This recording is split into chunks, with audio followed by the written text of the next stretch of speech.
Does it just pick it up? I saved him in my email earlier. Surprise if you're here.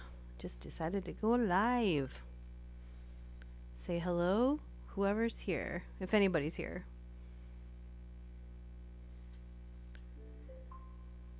I'm going to turn that down. That seems loud. Oh, kind of. Well, I'll give it to you and then you can discern. If anybody gets here, please let me know that you're here.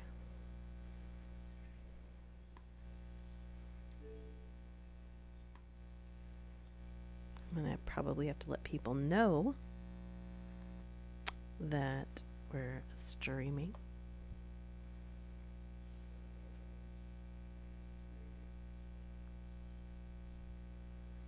Live for a minute. Oh, there it says one viewer. Is that you? Oh. Did? If you're in here, go ahead and say hello. Gonna tweet now that we're gonna live streaming. Wow. This reading's gonna be amazing. Hey, Element, you're the first one here. Hello. Gonna go ahead and tweet that we're gonna live stream.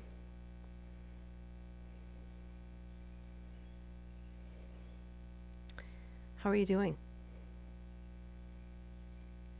I'll let you pick the story topic. Saved some earlier. Let me get to them. Let's see here. Okay, here's the ones that I found. I actually found, I think, 1, 2, 3, 4, 5, 6, 7, 8, 9. Creepy friend experiences, unexplainable stories in broad daylight, creepy cop calls, unexplained footsteps, scary doppelganger stories, which that seems right up your alley. Worst things people discovered about houses up for sale, which I read one and it was, hey Pooh Bear. Read one, it was kind of weird. True psych ward stories, those are always touch and go. Scary life stories, it doesn't say what that is. Because I'm just reading it from the link that I sent to myself in my email. And then another one is scary stories where someone's instincts were right. Last group of stories you had last time were great. I had them all on my my Chrome tab. And so they were just there. I had like 15 tabs open for that. I'm going to share to trying to think where people normally come from is usually here, Twitter, or sometimes Instagram.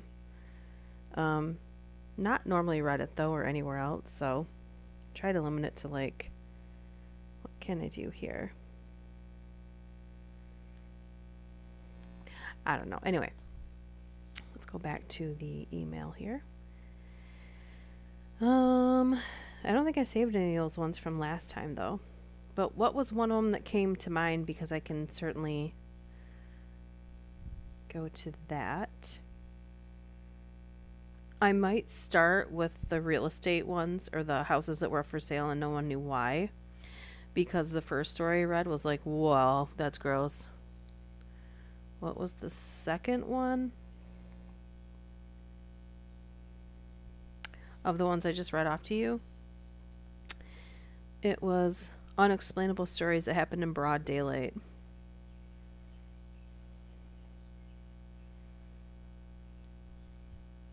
Yeah, 19 people described the most unsettling things that they've seen in broad daylight. And of course, a giant Culver's ad comes up. Do you want me to read that one, Element?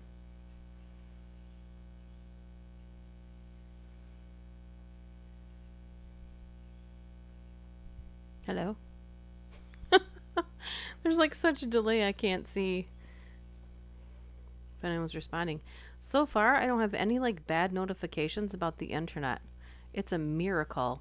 Please knock on wood that stays that way, because that would be fantastic, actually.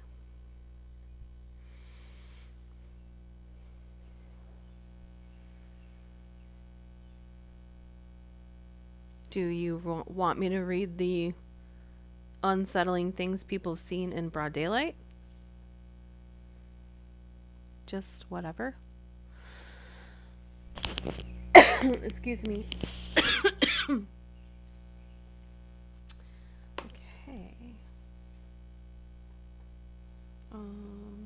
We'll read that one. That was the second one. Let's see. Try to get to as many as I can. This one, these seem pretty short. So I should be able to like get to a lot of them. This, as if I didn't read the title correctly, or if I did, 19 people describe the most unsettling things they've seen in broad daylight. The first one is we got punished and we weren't allowed to talk about it. It says, when I was young, me and my cousins found a bloody shirt in our woods. My cousins and their parents hunted, so we thought maybe it was from that. But then we found a Ziploc bag with shoes and shorts. All had to be from an extremely petite woman or an older child. When we told our uncle about it, we got punished and weren't allowed to talk about it. I don't speak to them anymore, but it really makes you wonder. Oh my gosh. Ew. Yikes. Okay, so I just know that first one. I don't know how the rest of these are going to go, so you've been warned. If you're just joining us, we are reading People Describe the Most Unsettling Things They've Seen in Broad Daylight. This one's titled, She Refused to Ever Talk About the Experience Again, from Redditor Faceless Spirit. I once had a dream I was walking solo down a familiar dirt path towards a wooded area. Side note, the path felt familiar to me in the dream. I had never been down this path before, and as I walked toward the wooded area, the feeling of familiarity changed and the path ended in an old abandoned cemetery under the tree canopy. The familiarity suggested the path continued and the cemetery should not be there. I was drawn into the cemetery toward a specific grave. The detail was vivid. There was an old stone bench next to a sunken grave. The headstone had an angel on top. The remaining wing had a pine needle dangling off, hanging from a cobweb drifting in the breeze. It was peaceful and quiet. I immediately woke up and felt like the dream was calling me back. I felt oddly connected. The jolt from waking up was so startling, I decided to write the dream down. Fast forward a couple of years. I was considering buying a house with my girlfriend, and after we reached a house we were considering, the realtor called and said she was running late. While waiting, we walked to the outside of the house. Behind the house, we noticed a path past the overgrown grass growing into some woods. To kill time, we decided to walk the path to the trees. While walking along and enjoying the sun on my face, I was hit with an intense feeling of deja vu. I knew this place. As we reached the woods, there it was, the abandoned cemetery. It was the same cemetery in my dream. I told my girlfriend I'd visited this place in a dream and described specific details down to the pine needle. She thought I was trying to pull a stupid prank until she saw the sunken grave, missing wing and stone bench, and even the pine needle hanging off of the angel's wing. She immediately walked back toward our car. The entire experience was a copy-paste of my dream, with the exception of my girlfriend being present. Later that day, we were back at my house. She asked me how I knew all that detail. I let her read the dream I wrote down. I described the path, the trees, the cemetery, and the weather perfectly. She refused to ever talk about the experience again. That was about 20 years ago. The experience still haunts me to this day. I mean, I think deja vu is cool. Huh. Is this thing still on? Usually people have commentary. Hello? Are people still here?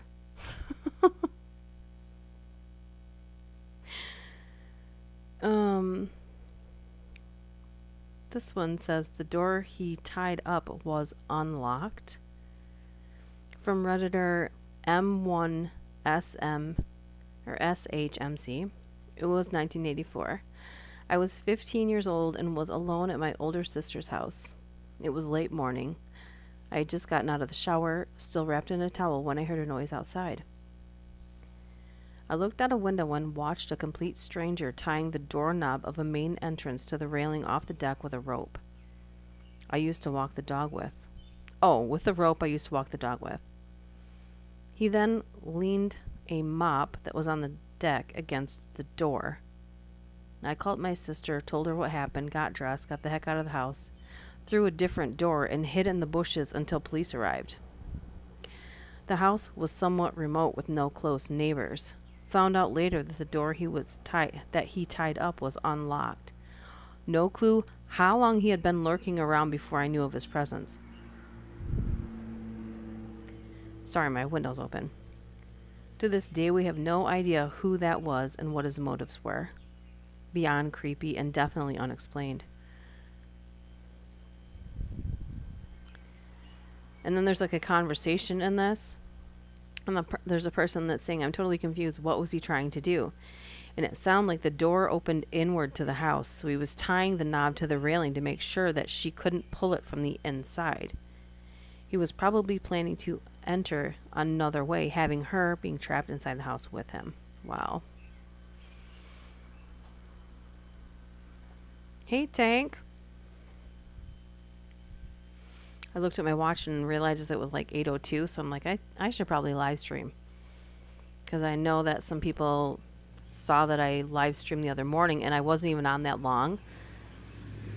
And so far, knock on wood, or my scalp, no internet issues. Although we have the window open and the traffic is nice and loud, so you get to have that. We are reading 19 people describe the most unsettling things they've seen in broad daylight. And we are on, and these ones are numbered. We're on number 4. Let's see. Hello, cats. Hello. This is from Redditor. I only want the neck. Okay. That reminds me of Christmas Vacation.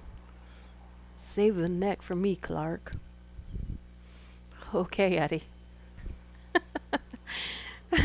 When I was a teenager, I was at a friend's house when his parents and family weren't home. I was on his back porch tying my shoes, then went back into his house. Tying my shoes, a 20-second action. No. I walk inside and his entire family is back home and they're sitting at the kitchen table eating dinner, and they ask me what I was doing there. They're staring at me like I'm crazy and asking why I just walked into their house. I ask for the time and they tell me it's 6:30. I lost an entire hour doing a 20-second action. To this day, I still have no clue what happened or where the time went. Do you think that when that happens to people that they've been abducted and then drop back off? No? No? Oh, man.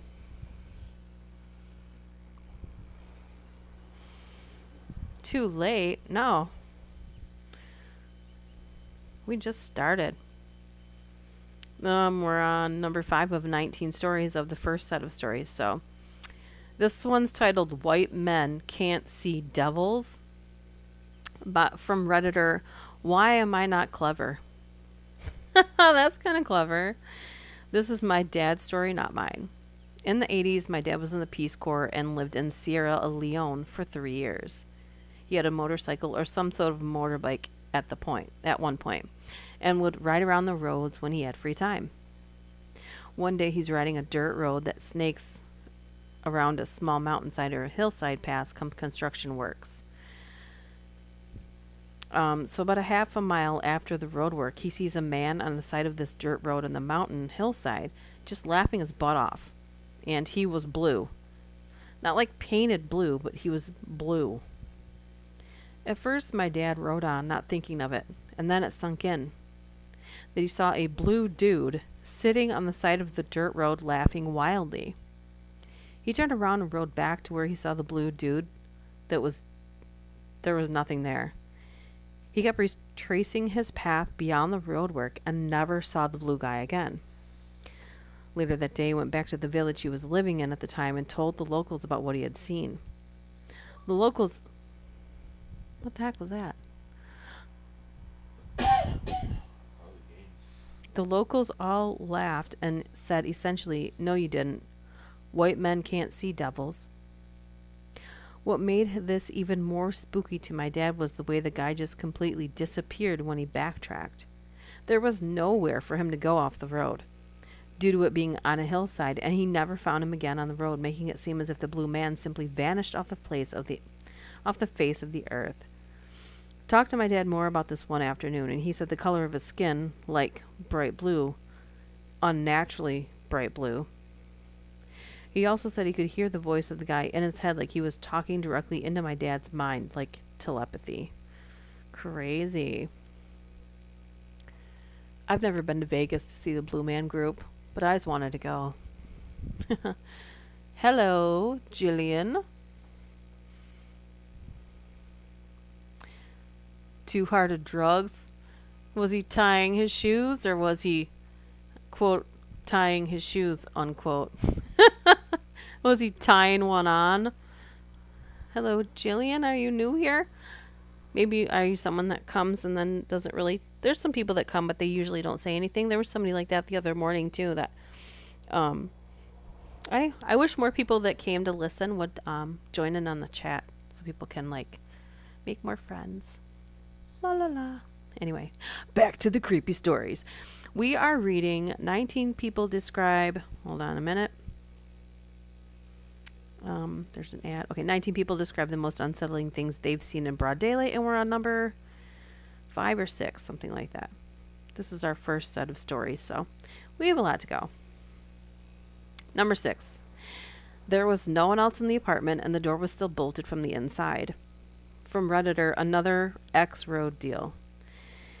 In college, I lived on the 11th floor in an apartment with no balcony, and it was about 4:30 in the afternoon. I watched a man walk into my apartment about 10 seconds before I walked in, and habitually bolted the door behind me. It locked automatically on the outside. I was living with 3 roommates at the time, so I just figured they were having guests over. No biggie. Put my stuff on the couch, went toward the back bedroom to say hi to whoever came over. My roommates had no idea what I was talking about. It wasn't a big apartment, but I searched everywhere. My roommates stayed in the back bedroom sufficiently freaked out. There was no one else in the apartment, and the door was still bolted from the inside. What? Dun dun dun. This strange feeling overwhelmed the entire left side of my body. From Redditor Looney Tuner. Well, Looney Tuner. On a trip to Gulf Shores, Alabama. Stopped to gas up at some rundown gas station that was also a truck stop in Mississippi. Went to the bathroom, and as I'm standing at the urinal, I had the strangest feeling that something was off. This strange feeling overwhelmed the entire left side of my body. I don't claim to be supernatural or have any weird feelings or premonitions. I've never experienced that feeling before or since. Anyway, I get up on my tippy toes to look to my left where the stalls were located. There was this deranged-looking white guy with nasty, greasy hair and a screwed-up scowl on his face, staring directly at me. Ugh, that's creepy. You're going to the bathroom. And the most typical-looking psycho killer you could imagine. He had to have been standing on the toilet because I could see his whole face and the upper part of his shoulders. I immediately zipped up and got the crap out of there, and I didn't even wash my hands. Yeah, that's okay. There's hand sanitizer everywhere. You know what I never thought was cool? Like, I don't understand why is it perfectly normal for men to have an open, like, toilet like that? Doesn't that open things up for, like, so many bad possibilities to happen in a men's bathroom? The urinal. There's no privacy. Like... It's like it's dangerous for guys. You can substitute 67% of the bathroom facilities with urinals, and urinals are cheaper than toilets, so that's why they do that. I don't know if anybody heard that, but my husband's a master plumber, so that's he just did like a business analysis of why there's urinals. But I still think it's dangerous for men. You're supposed to have partitions. Yeah, but you know as well as I do that they don't. A lot of them don't, but heart attack from a bad trip. Yeah, that does sound like it. Huh? 2 feet off the floor. 4 feet off the floor. But you know as well as I do that they don't have those partitions in all those bathrooms. Most of the good stores do. Good stores. Oh my gosh, this one says we disposed of the leg and never got an explanation. All right. This is from Redditor Mushy Lover 6969. That's part of the best part of the story. Religious dude. Man, this thing just reloaded itself. All right, let's go back down to it. This is disposed of the leg. Come on. All right. This is number 8. An ad for Culver's again. All right. I used to live on a farm, and one morning there was a full horse leg on our driveway. Like it still had part of the hip attached, and it was fresh. We sprinted to our horse paddock to find all our horses completely fine. We disposed of the leg and never got an explanation. Very creepy. P.S. This happened in Canberra, Australia, so there's no mountain lions or bears around there. Yeah, but doesn't Australia have like a bunch of other crap that can kill you? They have spider season, bird season. They have a ton of like, don't they have gators? Crocodile. Crocs. Sorry, it's crocs. They've got crocs, they've got bird season, spider season, scorpions. Enormous knives. That's a knife. Yeah. I think there's plenty of crap to kill you in Australia because just because you don't have mountain lions or bears. You know what? My husband and I were talking the other day. I don't know about you guys. Have you ever met an Australian that's not constantly smiling? I mean, they probably are happy. Because it's always warm there. It's always warm and sunny. But it's like they're just used to crap. So, like, they're just always, I don't know. They have, like, a completely sunny disposition. Hey, Phantom. Everything in Australia can kill you. Yeah. Literally. Not to mention, isn't there constantly, like, sharks, like, right on the border of the entire continent? Am I foolish in thinking that? Probably. That can't possibly be correct. So if something doesn't kill you on land, just get in the water and then boom, you're dead. Oh my God. Come to Australia. This one says, he looked so real, from Redditor Answer Consistent 680. Okay. I walked past a church one day when I was about 15, and standing in front of one of the graves, okay, did you mean to say cemetery? Anyway, was a cowboy dressed head to toe in pure white. Oh, minister, that's pretty nice. Australia is a meme. Thank you. That's very nice. Minister Elena, you've never met an Australian? Okay, so every Australian I've ever come in contact with, except for one person. When I was younger, I went to hair school. And you'd get some regulars in there because it was cheap for people to come in and get their, like, the services done because we were going to school for it. Excuse me. And this lady was from Australia. She was super mean. She had her eyebrows plucked in a way where they looked like Dr. Spock's. And then her hair was red and it stuck straight off her head. And that's how she always wanted it. And man, you know, but the thing is, she was super mean, but she never like talked like in a mean tone. But she was just pure evil. That's the only mean Australian I've ever even heard of, was that lady. That's awfully nice of you.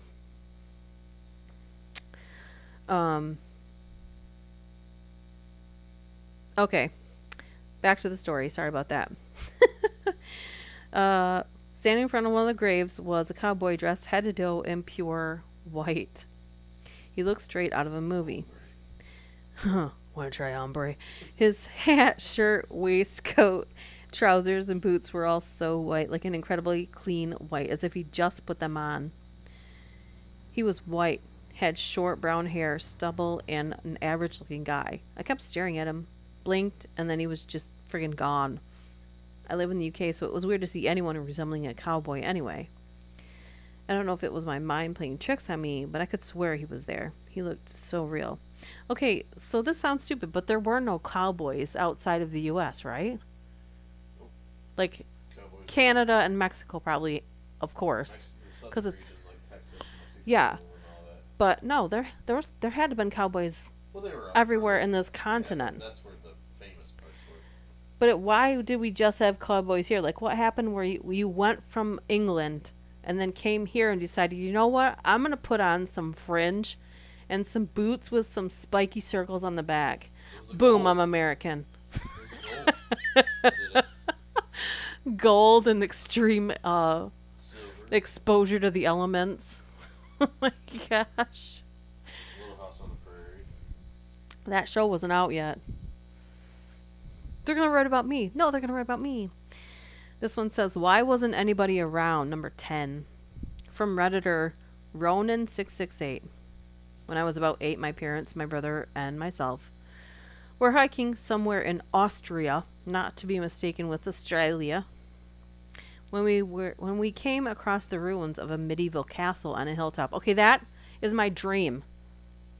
That's my dream. I want to be wandering out in the middle of nowhere and all of a sudden, boom. Medieval castle, completely abandoned. Stake claim on it. It's ours now. We can live here. There's no roof on it, but we're staying here. A sign said that there was a cafe near the ruins, so we went up. The cafe was deserted.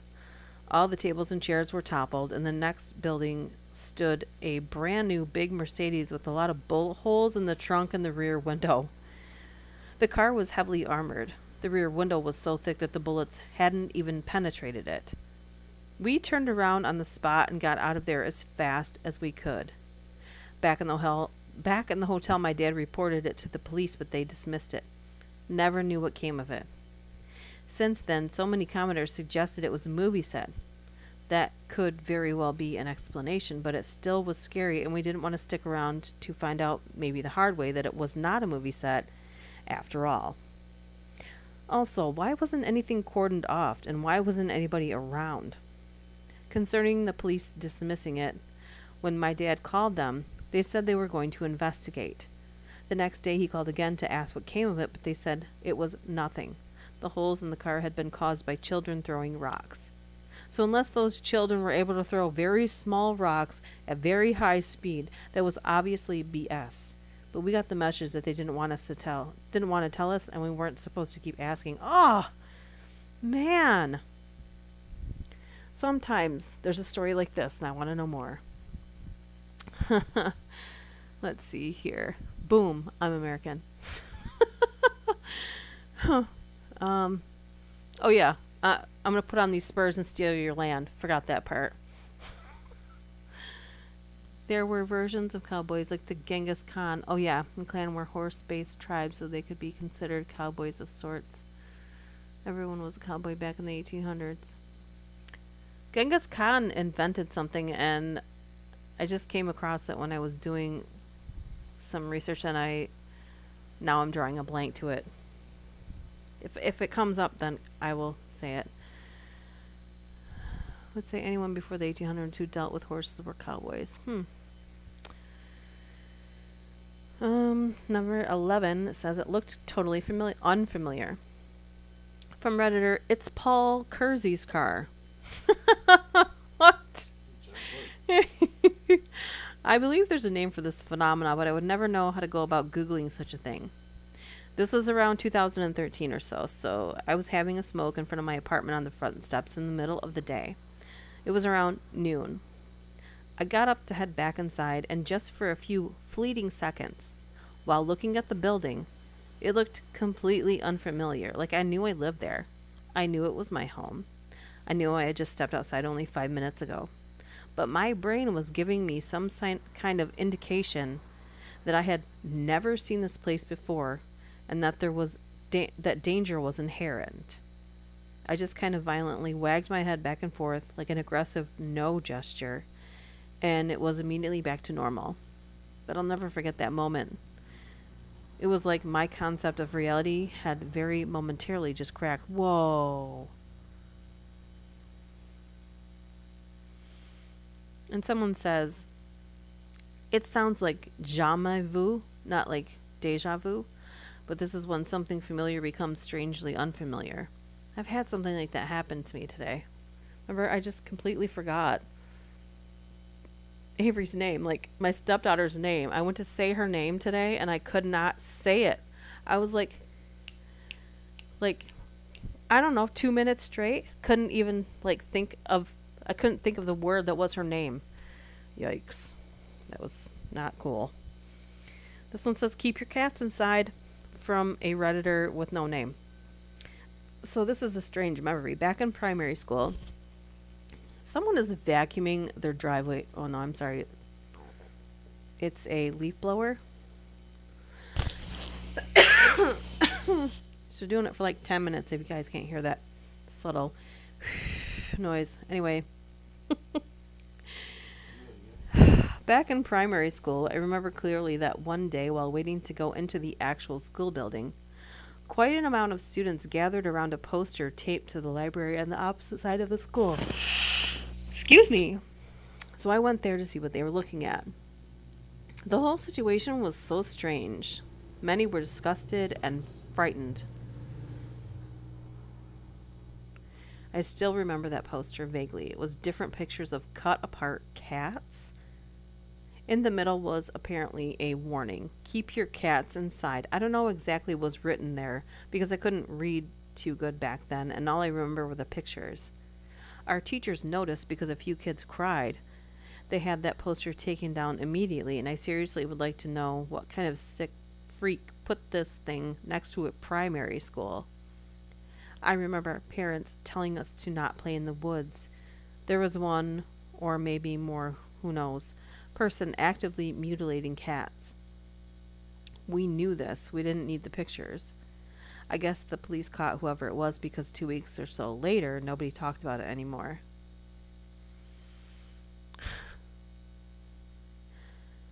Yeah, our cat stays inside. Our one cat likes to go on the deck, though. But we have like these huge turkey hawks that keep circling over the whole neighborhood. And I keep freaking out, worrying that one it's going to see the cat and then like just suddenly the cat's not going to be around anymore. But she doesn't go outside for more than a couple minutes, and she only goes out there when I go out there. Thank goodness. This one says, stolen my face. From Redditor Basher57. Basher, Crasher, Thrasher. Firestorm. Crossing at a busy intersection and seeing my perfect double walk toward me. We basically eyes locked until we passed each other in a total mind. Even more disturbing, instead of stopping and chatting and being amused by the entire biological coincidence, immediate subconscious reaction was a massive rising internal rage that somehow someone had stolen my face. It was very, very weird. If I saw a perfect version of my coming toward me, I would spend the entire day with that person. I'd want to switch places with them. I'd want to do all the things that twins get to do that regular people don't get to do. Constantly get told I look like someone at work. I know. Somebody knows. When I was in the store one time when you were at work, there was a guy that looked just like you, and I was like, what is he doing here? I legitimately thought you were there because the person looked so much like you. Okay, this one says, it really kind of haunts me wondering if her face really was exactly like mine. Again, it's another doppelganger one. Wait, did this skip? Oh no. Okay, nope. So this is from Redditor Cutie Cleanse. One time a friend sent me a picture of someone they saw in a crosswalk who looked exactly like me. But it was from behind, from an angle, so I couldn't see their face. This thing just reloaded, so just a second. Oh my gosh.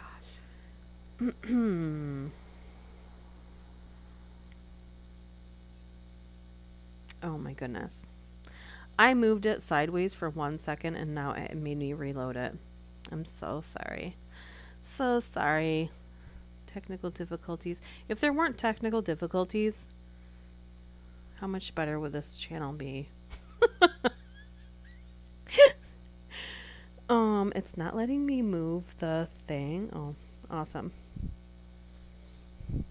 Okay, we've done this before. This has happened before. Okay, there we go. And an ad for Culver's. Seriously. Okay. It's because I didn't put it, copy and paste it into a Word document. And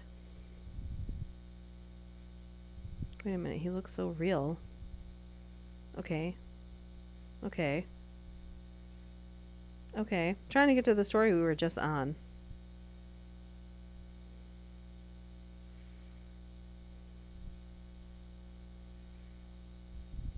Isn't this... Keep your cats inside. Stolen my face. Read that one. Okay. Here it is. Really kind of haunts me, wondering if her face really was exactly like mine. So, again, one time my friend sent me a picture of someone they saw in a crosswalk who looked exactly like me. But it was from behind, from an angle, so I couldn't see their face. But it was my current hairstyle, exact color, arms, hands were the same proportion, height, weight, etc. She was wearing an outfit I own and carrying a variation of a purse I have. My friend only knew it wasn't me because we had just spoken on the phone, and I was at home. It haunts me wondering if her face really was exactly like mine. Friend says it was, and I'm super creeped out that I might have a doppelganger in my city. Oh my god, find them. Have you seen my face? I put it up somewhere. Have you seen me? Now imagine if somebody did that of your face, saying, have you seen me? And you're like, yeah, I'm right here. This one says, no fireball, nothing. From Redditor, Dales are forever 124. Oh, Doyle rules. That's what that reminds me of. Me, my two brothers, and our uncle were running down the lake in his boat on a beautiful summer's day. Blue sky as far as the eye can see. Until we looked toward the North Shore line and saw a smallish passenger jet flying low. Until it went below the tree line and disappeared. We were flabbergasted because our family has been in the area for over 100 years and there's not an airstrip in that direction anywhere. There was no loud bang, no fireball, nothing. No way it had crashed. We still don't know how it was possible that it did what it did. Okay. That's weird. There's a good chance there's someone out there that looks just like you. Yeah. Apparently there's supposed to be 6 people on the planet that look like you at any one given time. That's what the true odds are. So, I'm sorry about that to everyone. I wrote it off as being... You're welcome. Yes, I'm sorry. You're welcome. Anyway, I wrote it off as being some kind of very large jackrabbit at the time. What? A jackalope? I'm just joking. From Redditor, Kalki. I'm not sure why this came to mind, but I still haven't been able to figure this out. So, shortly after I started a new job, I accidentally jumped the wrong bus home. It was the same line as my usual bus, but it ran a junked route that dropped me off a mile or two from where I needed to be. It was a Simpsons moment. The bus driver turned around, told me this is the end of the line, you have to get off. I began to trek to the park and ride and took my liberties cutting through various vacant and business lots. One such lot was a construction supply yard full of cement forms and heavy equipment. I definitely didn't belong there, so I was feeling a bit on edge as I crept through it. There I see something out of the corner of my eye that startled me so badly that I yelped. It was an animal roughly the size of a small dog. This thing just reloaded itself while I'm in the middle of reading it. Son of a nutcracker. Hold on a minute. You have to be kidding me with this. My goodness. Why? Another Culver's ad. I don't know who needs to eat Culver's, but apparently My iPad's telling me someone needs to eat Culver's because it. Official food of Dutchess Star is Culver's. this this video was not sponsored by Culver's, but man, wouldn't that be awesome? Anyways, let's scroll back down to the one. Concrete mixer. Go get you a concrete mixer. Okay. Anyways, I saw something out of the corner of my eye that startled me so badly that I yelped. It was an animal roughly the size of a small dog with long ears like a rabbit, but it was standing on its hind legs. And when it saw me, it took off, jumping the way something like a kangaroo would, bounding large distances with just its hind legs and its front legs tucked in. It was fast and it disappeared so quickly that it made the moment all more surreal. I think some of us know the feeling. It was like I'd seen something I wasn't supposed to have seen. I wrote it off as being some very large jackrabbit at the time, but when I got home and did a little research, jackrabbits don't move that way, nor are there any species that even remotely resemble that in my area, northern U.S. Maybe it was some kind of escaped exotic animal. It creeped me out and helped me cover the long walk back to my car that much more quickly.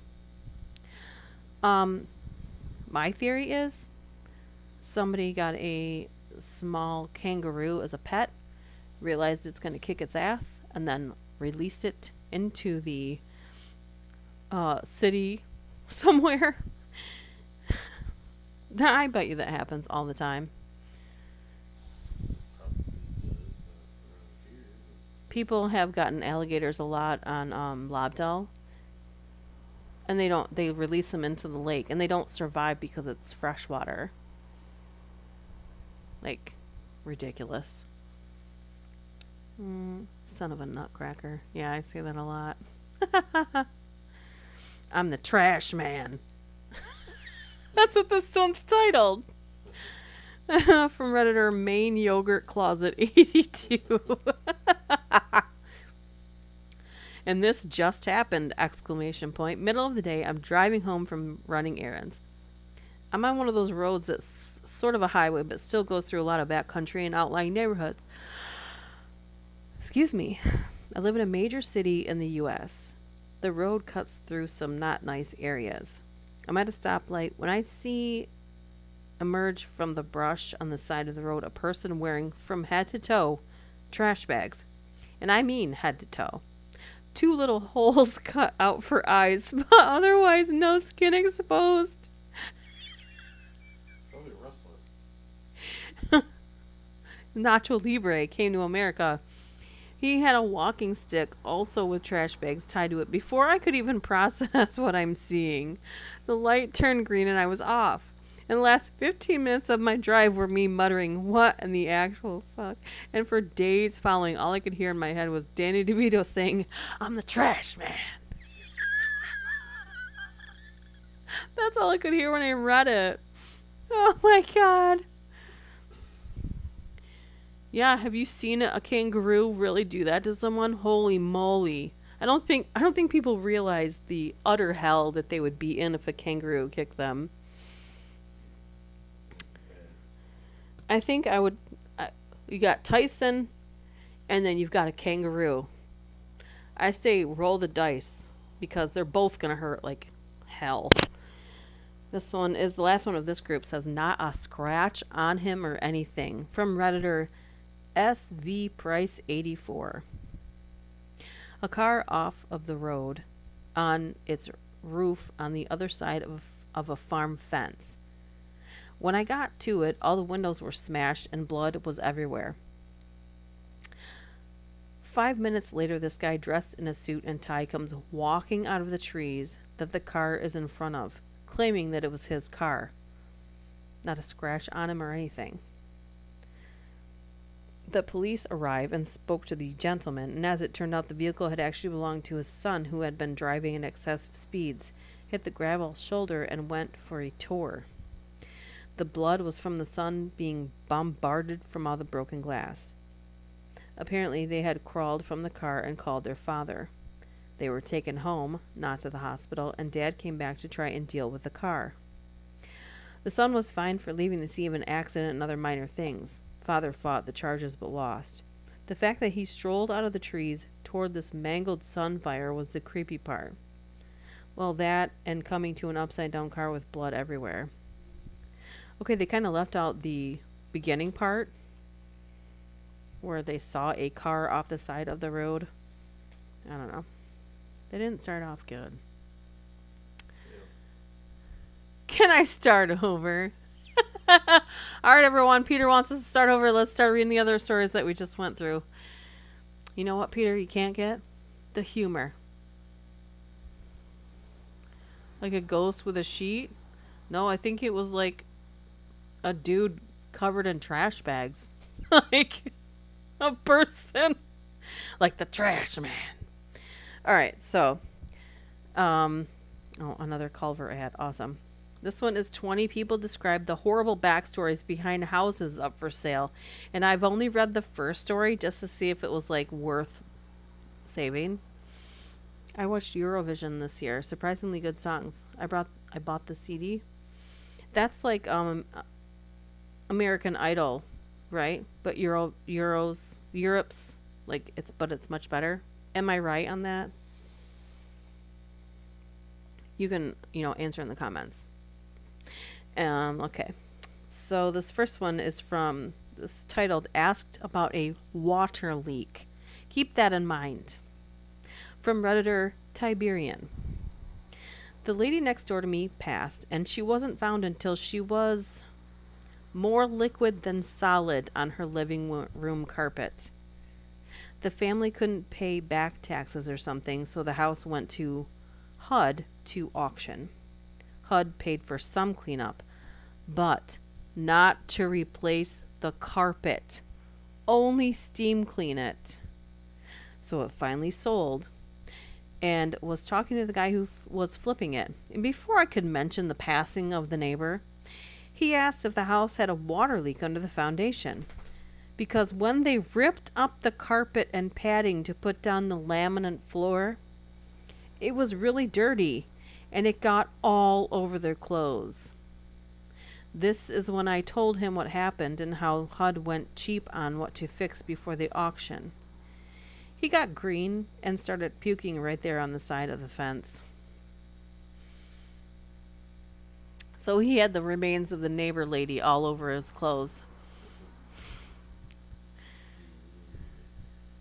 Ew. This one says an adult production was shot there. From Redditor Grandma Strugstow. Okay. An old friend of mine bought a nice house in a quiet neighborhood. The place is beautiful. It had a really nice deck out back with a hot tub. About 3 weeks after closing, he was cleaning out some previous owner junk. In one of the closets found an old DVD. It was a Bridget and the Small Person Schmorno with a hot tub scene on the cover. His hot tub. It was epic. Ew. My husband's playing Schmorn music. Oh yeah, that's pretty gross. Ew. Bodily liquefaction is... Okay. So there's a neighborhood that's kitty corner to our house, and I walk our dog in there because it's safer than the old route I used to take. And around a curve in there, I've told you guys this story before, but I don't know if you remember it. And I don't know if the guy that owns the house now knows this, but this guy lived there was his mother. He lived there with someone else, though. And the mother or whatever passed away. Well, apparently the guy passed away too, but nobody knew it for a year. For a year, nobody knew this man passed away, and everyone's like, how? How did they not know? I guess he would go to work and he would come and go through his garage, so no one ever saw him get out of his car. And I guess, like, his bills were automatically, like, withdrawn from his bank account, so that it didn't become clear until the power had been cut, and it had been cut off for a while. And which is weird because our water, like, if you don't pay your water bill in this town and don't make arrangements, they just come shut your water off. if you don't make some kind of arrangement. They don't really give you a warning. They just show up and cut off your water. I think what had happened? Something happened where one of his bills, He just ran out of money, and he ran out of money, and they didn't find him until he had been passed away for a year in that house. And I don't know if the guy that owns it now knows that or not.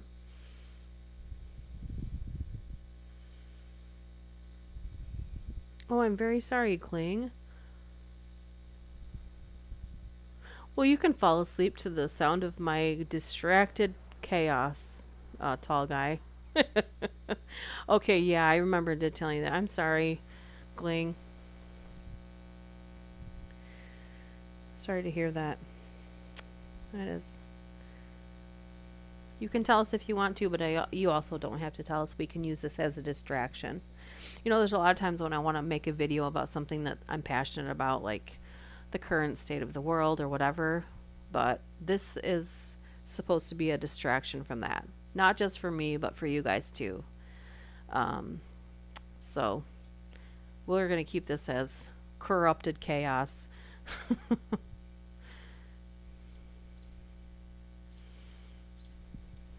No, it's not okay that people get bad news about their health, you know? Um, oh no, this one says, I'm just going to keep reading and you can tell us if you want to or not. We're just going to distract ourselves from the bad boogie mans. The old tenants lock their kids in the closet. Well, what a way to get distracted. From Redditor Jay the Farmer. My parents were realtors and also flipped houses. So when I was growing up, I used to help them a lot, usually by cleaning. When I was 12, I was helping with a house that was infested with roaches. And I noticed the closets were smeared with poo and children's handprints, with fingernail scratches on the insides of the doors as well. I asked my parents why this was the case. They told me the old tenants used to lock their toddlers in the closets for days. What? What?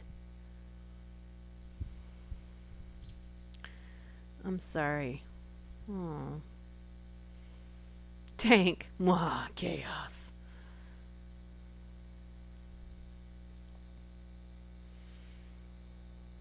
Hmm.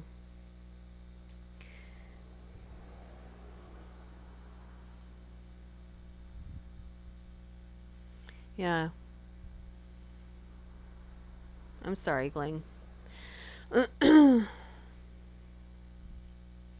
My aunt's going through some things like that. I might try your idea, Duchess, and listen to this while I attempt to nap.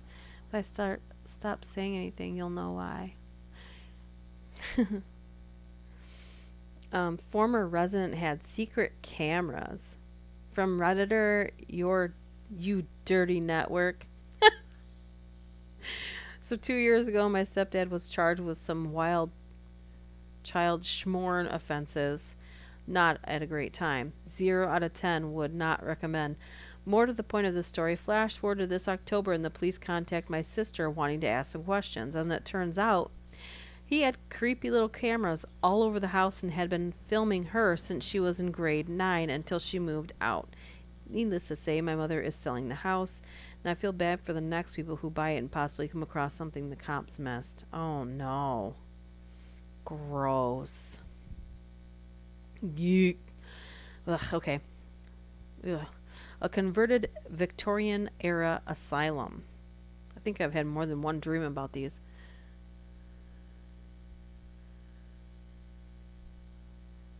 Yeah, you keep us updated, Gling. And also, I hope you're feeling good, Tank. Anybody else? Peter, you just recovered from something too. Man, everybody seems to be going through something right now. From Redditor Zutsky. Not a realtor, but I used to rent an apartment that was in a converted Victorian asylum. It was rumored to be haunted, but I never heard or saw anything whilst living there. When I met with the leasing agent to hand the keys back at the property and for him to run through a final inspection, he asked if we had been happy there. I said something to the effect of yes, but we were only moving as the landlord had it up for sale. It became clear he was after some sort of ghost story as he explained that none of his colleagues liked going to any of the apartments in the building because when taking photos to market one of them, the red eye detector kept triggering on his phone when no one was in the frame. The poor guy looked terrified the entire time we were in there. Whoa.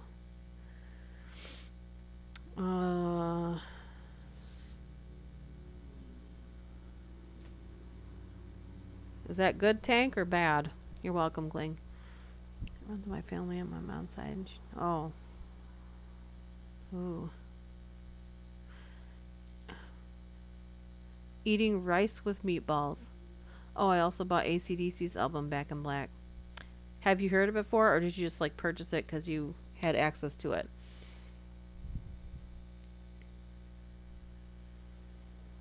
Hmm. Two homes with previous occurrences. Um, from Redditor Will Smith, like SMIFF. I photograph homes. It's normal. People die in homes. I've photographed a few homes where the reason for the sale was a recent schmooish, an unalivement in the home. I photographed a new home that the builder took he unalived himself in the garage just before the project was complete. The weirdest one was mostly very creepy and suspicious. I photographed a billionaire's compound where the guy had an absurd fascination with flesh. Oh my gosh. There were well over 50 heads mounted on walls from water buffalo to elephant.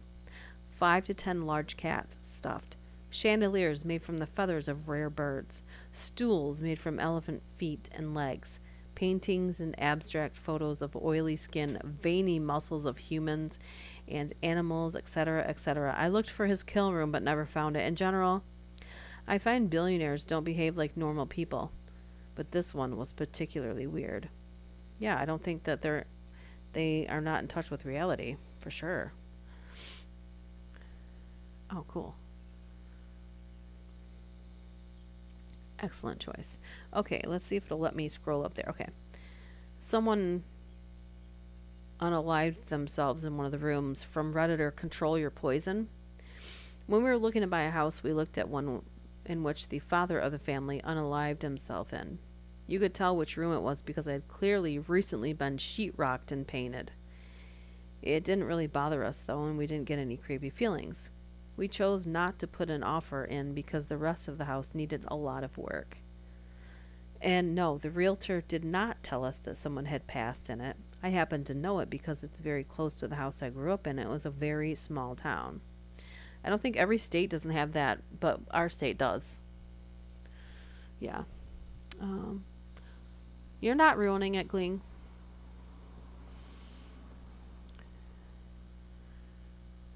Oh, well, I've been absent too, but that's because squirrel effect hit when the sun did.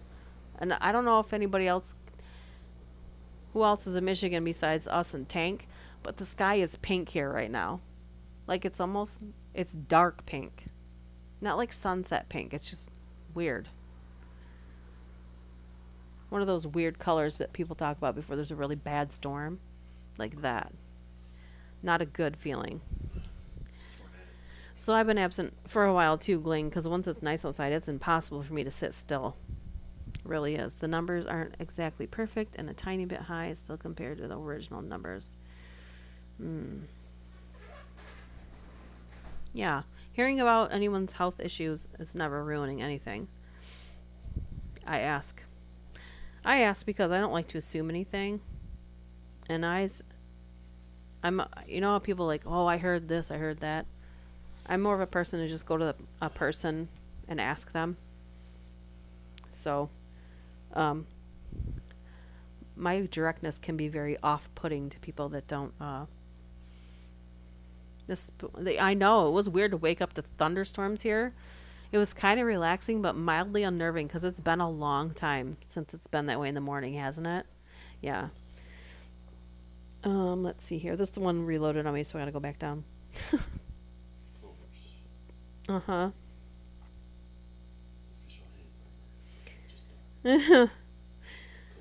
Apparently, Culver's is really wanting to sponsor one of the live streams. Anyway, a lack of hobbies, and this is from Redditor Stewie is the best. Or Stu is the. Nope. Yeah, Stu is the best. My aunt is a realtor and was selling a house that a lady owned but had been renting out to her college aged son and a few of his friends. Oh no. When they went to do the first walkthrough so my aunt could take pictures of it and such, it was apparent the lady hadn't been in the house for a long time. Every single room had a TV, a chair, a box of Kleenex, and a bottle of lotion. They were literally just wanking it all over the house all the time. The lady was super embarrassed. Ew. Gross. Ugh. Most multi-billionaires are selfish and have idle hands. Keeping others is the key to keep you unwell. Mm-hmm. Yes. I genuinely ask. I know when people ask, "How are you?" I know that majority of people just want you. They're making small talk and they want you to be like, "Okay." So I'll be like, It's hard. I can't lie. So if I can't say something bad, I'll just be like, "Mm-hmm, great," with obvious sarcasm. But most people don't pick up on it, and or they obviously they don't want to hear how you're doing, so they just like dismiss the tone, and you can move on. But I genuinely want to know how people are. Like a pseudo family, yes. I need to find an alternative way to have like live streams besides on YouTube so we can openly discuss things. Like I'll have to look into people have mentioned Discord before or Twitch and I don't know anything about those. Yeah. Culver's is really good.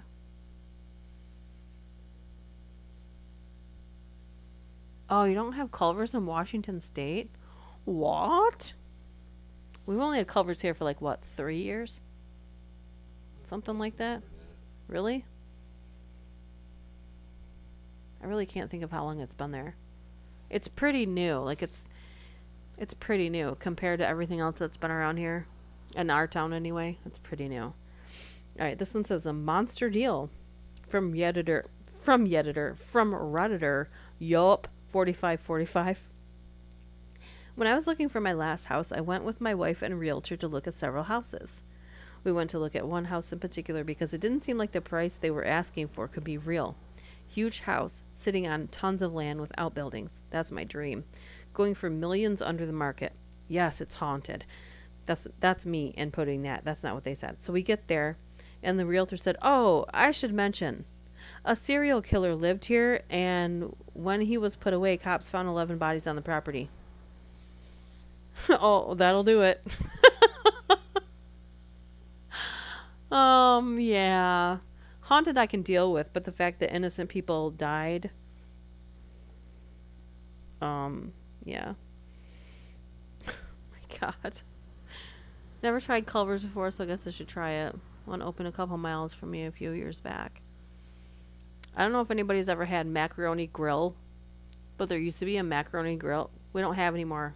We had two in our state, and now the only place I think they are Indiana and Illinois, and I think there's one in Ohio.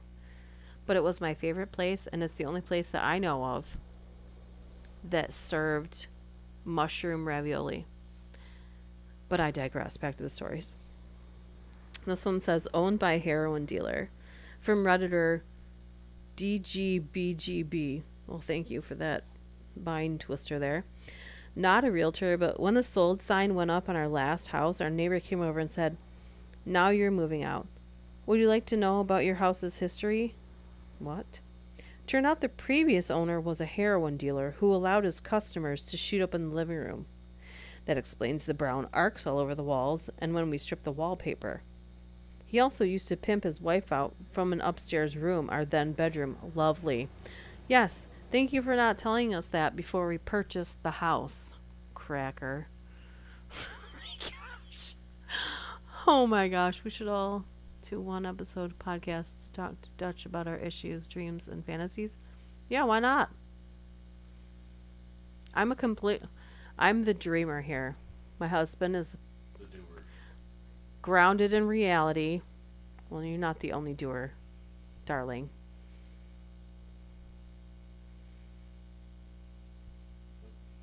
Huh? The doer. Well, things. you've helped me paint the living room in this house. I've repainted every room in the house, repainted the garage.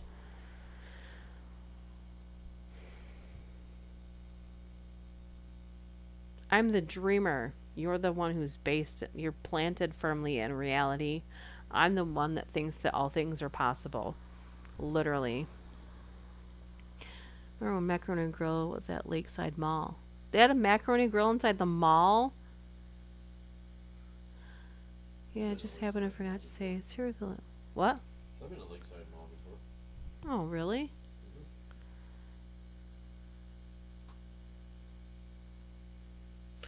What was I gonna say? Hopes and dreams. I really do want world peace.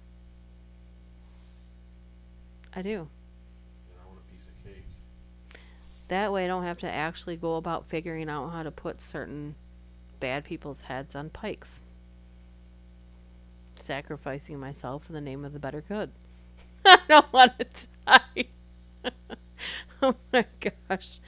All right, let's see. This one is titled They Felt the Presence of the Previous Owners.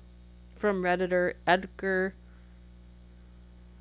A. The Ling. Okay, I can't even understand that.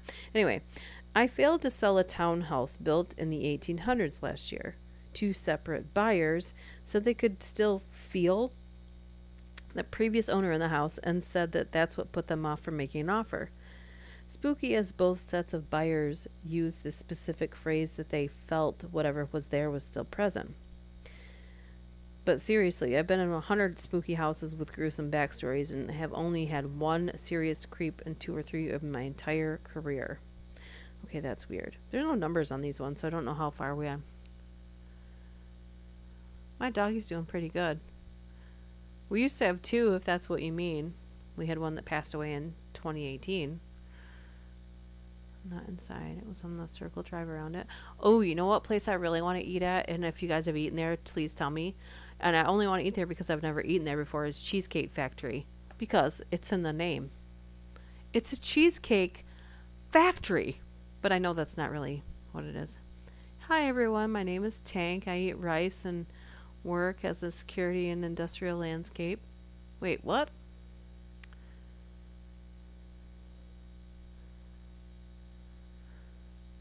Wait, Peter, don't you eat rice? I think that no matter what house you're moving into, I think that you should be trying to bless it, even if something hasn't happened there that's bad, just because you've got the energy of the previous family living there and you don't know if that was good or bad. We definitely should have done that here. I've done that a couple times here when no one was home, but it's I been a haven't while. detected anything in this house at all. Everybody says they feel something in the basement, but we also have all these Or right wires, here. I don't feel anything in the basement. especially Cameron. Except my knees. Hurt when you go downstairs. Yeah, we're talking about Peter. Oh, sorry to hear about that. Was it when did Trixie was it Trixie have surgery last fall? No, it was the fall before that. It was Yeah. 2019, right? No, no, it was 2020. Something like that. Yeah, I'm sorry. Our dog did have surgery in the fall, I think, of 2020. She had the same thing that our we had two cats and both our dogs had pyometra, and it's like an infection you get in your uterus that usually in animals that female that don't have litters. I'm sure it's more complicated than that. But what we were worried about was when she had gotten the surgery that they would also find cancer in her. They didn't find anything, but our other dog had like a super aggressive cancer, so that was the big scare there. If that's what you're referring to, Gling. But yeah. Um, I made your podcast's intro, hence the quotation marks. Oh, but does Tank eat rice? I think you eat rice. Ghosts can be real, but all the stuff on YouTube isn't convincing. You know what one of my favorite things on YouTube is when I think what is his name? Josh, Exploring with Josh. He goes to these really remote abandoned locations. and they're all super amazing.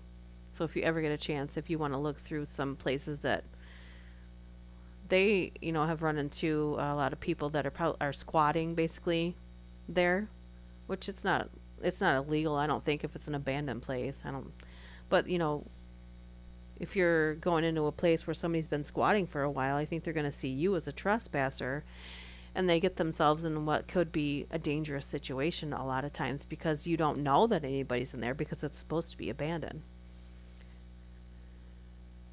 Oh, it was really hard. I can't really look at her picture a lot. Um, so you walk between buildings. He could be a brick painter, Peter. Anyways, this one says finding reversed locks on doors from Redditor Cubby Blue 66. I've been doing this for a while now. And the thing that scares me the most is how often I find locks reversed on bedroom basement doors. There's a lot of crappy parents out there. Like, for real. There's an older movie called Parenthood, and Keanu Reeves is super young in it. And he made a statement, and a lot of people use this, but they say, you need a license to drive a car, a boat, to fish, but any butt-reaming piece of crap can be a parent. And yeah, let's leave it at that. This one, Remember when we moved in here and one of the doors had the locks reversed in the basement? yeah. So there's a bedroom there's a bedroom off of our laundry room in the basement, and on the outside of it had one of those, what is that called, like a latch lock, where it goes through like a hole that's on the wall, on the thing, and you have to like put the latch in there on the outside of the door. And when I asked the neighbor guy about it, because he was friends with the people that used to live here before, he said, "Oh, I think they had rabbits down there, so they used." I'm like, "Well, why? They still a rabbit can't unlock a door, can it? Like, why would you keep rabbits in your basement? That makes no sense. No sense. Not cool. It's gone. We took it off of there, didn't we? Yeah. Yeah, that was creepy. Yikes. This one says giant closets equal morgue remnants. From Redditor Player Haters Ball. Not a realtor. Have taken the course twice, just never took the test. But I've been in the residential property management industry for 14 years and have managed and leased thousands of apartments and single family houses. A historic building I used to lease apartments for was formerly an insane asylum, and prior to that was a hospital. The building itself is on the National Historical Registry, and thankfully, I never had a bad experience here, except for one unsettling thing in a stairwell. But I did meet people over the years with stories. So, anyway, certain things are required for historical landmarks and restoration tax credits in this particular city. So, in many of the apartments, had to maintain certain features of the original design and architecture, like some of the old tile was still on the walls and floors. But the thing that creeped me out was the basement. Even after 50 plus years, on most days, you could catch a whiff of formaldehyde. Ugh. Some days were more pungent and distinct than others. Of course, being the basement, it also had the addition of that musty basement smell. And since this was once a hospital, obviously it had a morgue. There are a handful of apartments in the basement, and the original tile on the floor marked where the morgue actually started. In one of those apartments, there is a bedroom with an incredibly spacious walk-in closet. And if you haven't already figured it out, these two massive closets are the old body lockers with the original latches on the walls next to the entrance to the closet. I still, for the life of me, cannot understand how anyone could live in an apartment, because I wouldn't even go into that apartment by myself. I mean, they weren't murdered in there. It was just a procedural area, basically. Very suspicious. Wow, it's 4:20 here and the sun is already rising. At 4:20 in the morning it is? Man, I don't even think that happens here. Like, even in the middle of summer, it have like at 5:30 I think is probably the earliest the sun would come up, right? Maybe 5.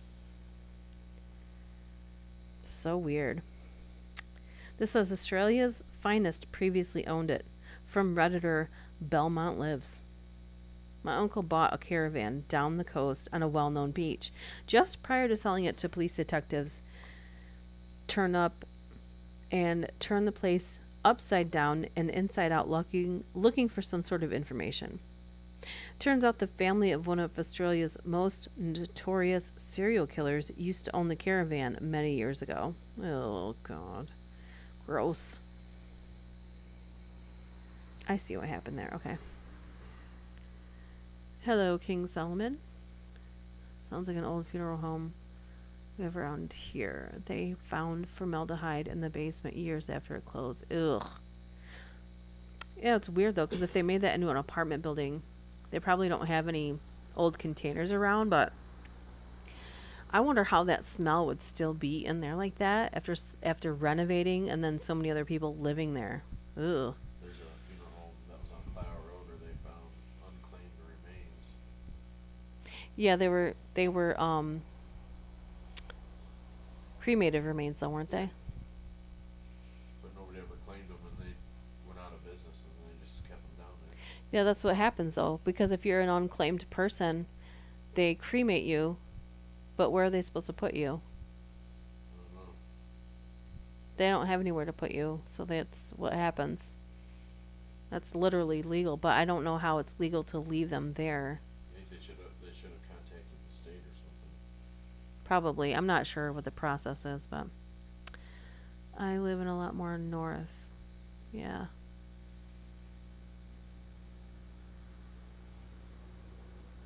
Yeah, you know what though? I mean, like, I'd be less likely to live in an old asylum than into. Oh, thanks, King Solomon. I'd be less likely to live in an old asylum than a morgue, just because it's just procedural there. But the torment that went on inside of an asylum is something that wouldn't be okay with me. There's a lot of people that are like, even if there's nowhere else for them to really go where they can be looked after properly, they're so mistreated there. Pungent odors soak into soft materials like wood and drywall. Ugh. Yikes. Yeah.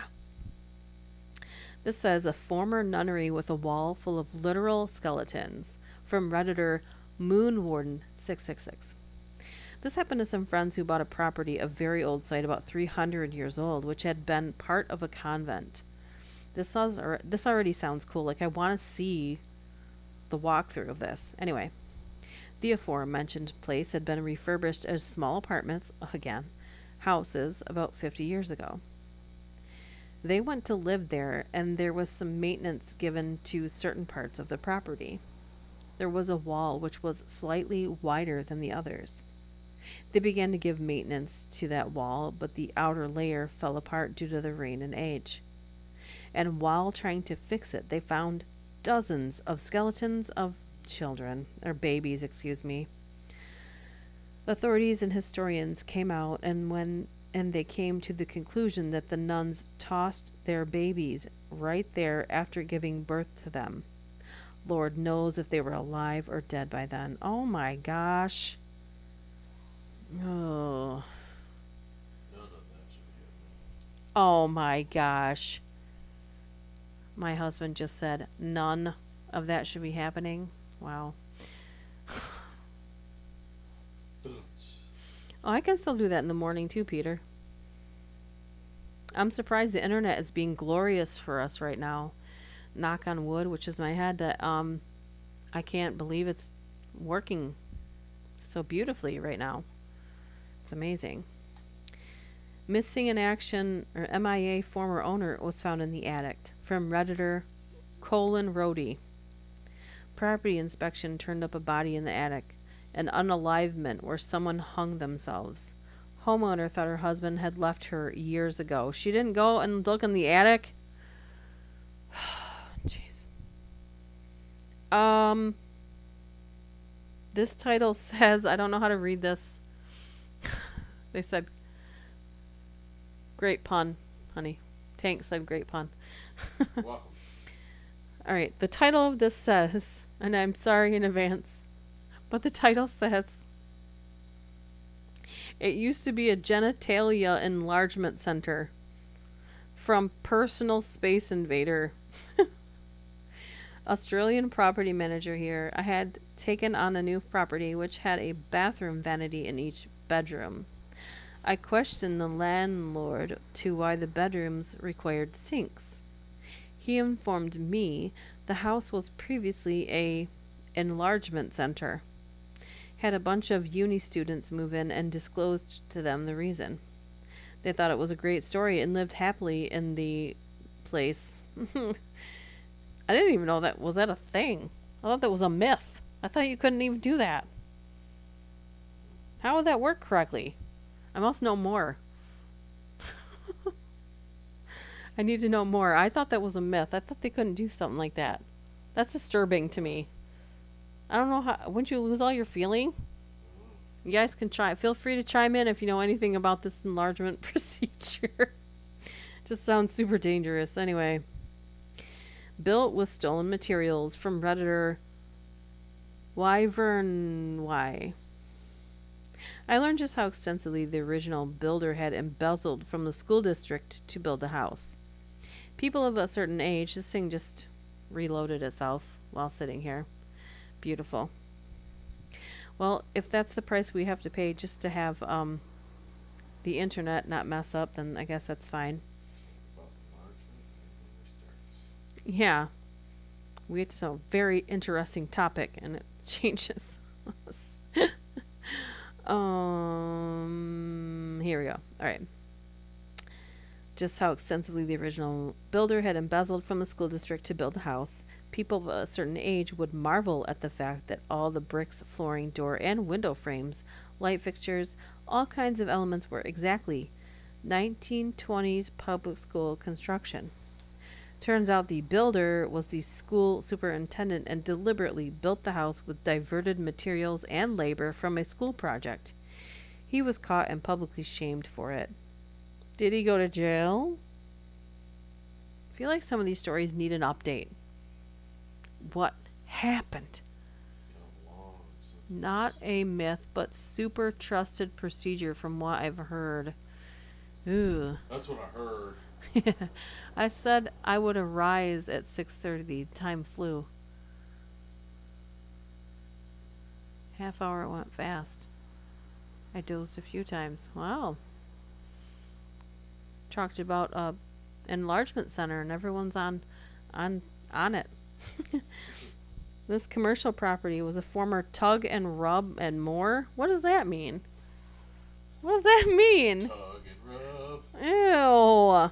From Redditor Looky Lurker from the other side of the fence. I went with a friend of mine to view commercial properties for his startup computer business.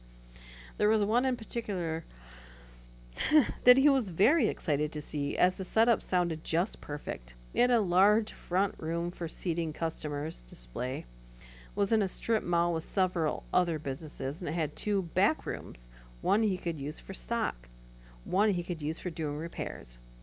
It also had its own portion of the basement for additional stock or whatever he might need it for.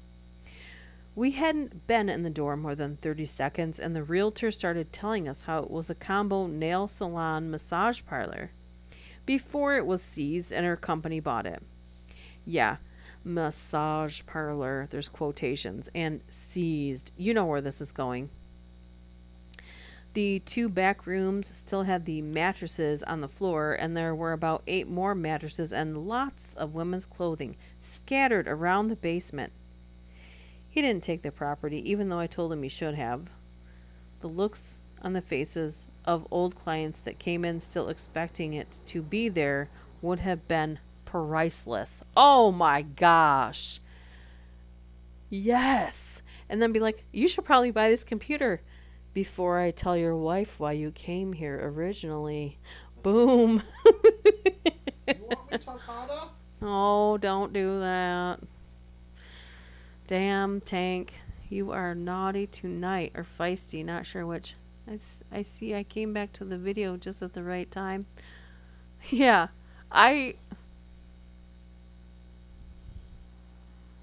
Oh my gosh. Peter said an erection is a enlargement procedure. No, like they're talking like a medical procedure. I don't even know how that's possible. It seems like you would lose all feeling. Trixie's like, you're being loud. They cut it open, they put plastic in there or something. That's terrible. That's terrible. You would lose all of your sensation, wouldn't you? Megatron. Megatron.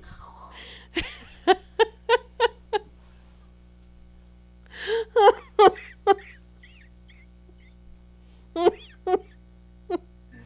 ravage. My God.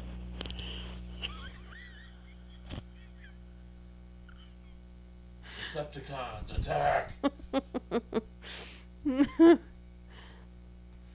Careful with that laser beam. Yikes. Oh my goodness. Oh, this one ought to be good. Let me see. I think that guy's name that does those procedures is Dr. Stiff. Dr. Stiff. I'm sure they He's had all. quite a wanker. He's quite a wanker. Wow. Wow. Wow. Wow. We're going to go with this one. 18 people described times they were practically scared to death. Okay. And before that, Culver's. Eat there. Culver's. The official sponsor of this channel, unofficially. Because the ads keep popping up. No feel, no thrill. Just start. Brought to you by Culver's. And also extends men's products. Mm-mm. Oh my gosh. Megatron transform.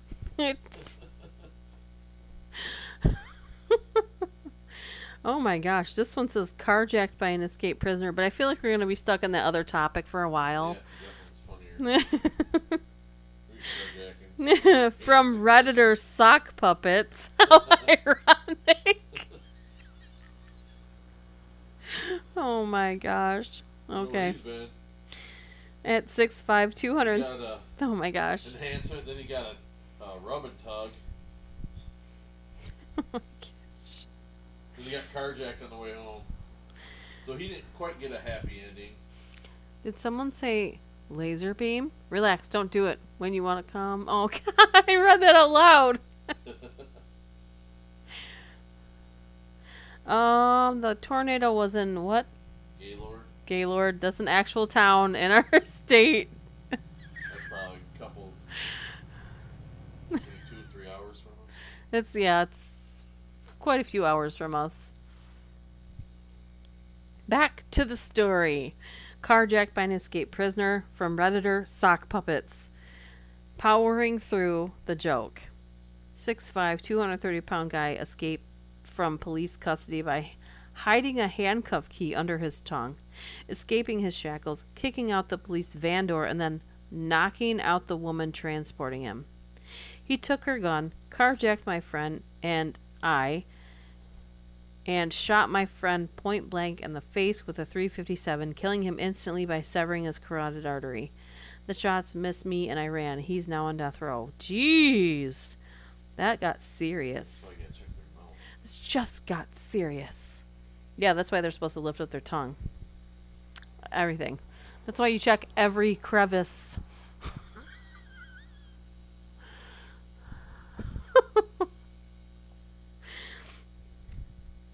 Yeah, put it on there.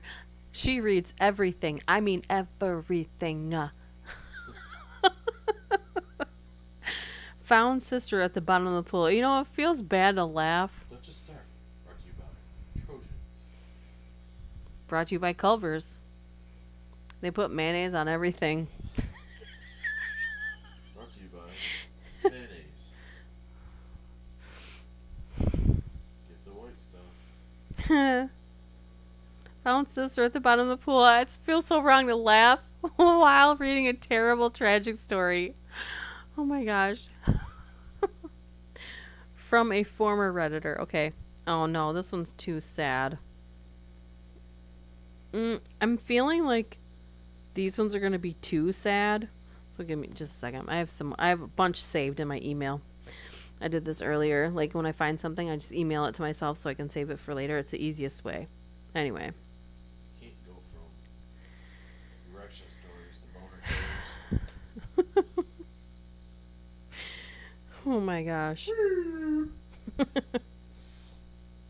Well, I can't. Let's go to the doppelganger ones because everyone was like weirded out by that. Saved a bunch of those from earlier too. These are encounters with doppelgangers. Brought to you by Culver's. God. Culver's. If you say Culver's 3 times, it just magically shows up at your house. Culver's, Culver's. I'm a Cheesecake Factory, Cheesecake Factory, Cheesecake Factory.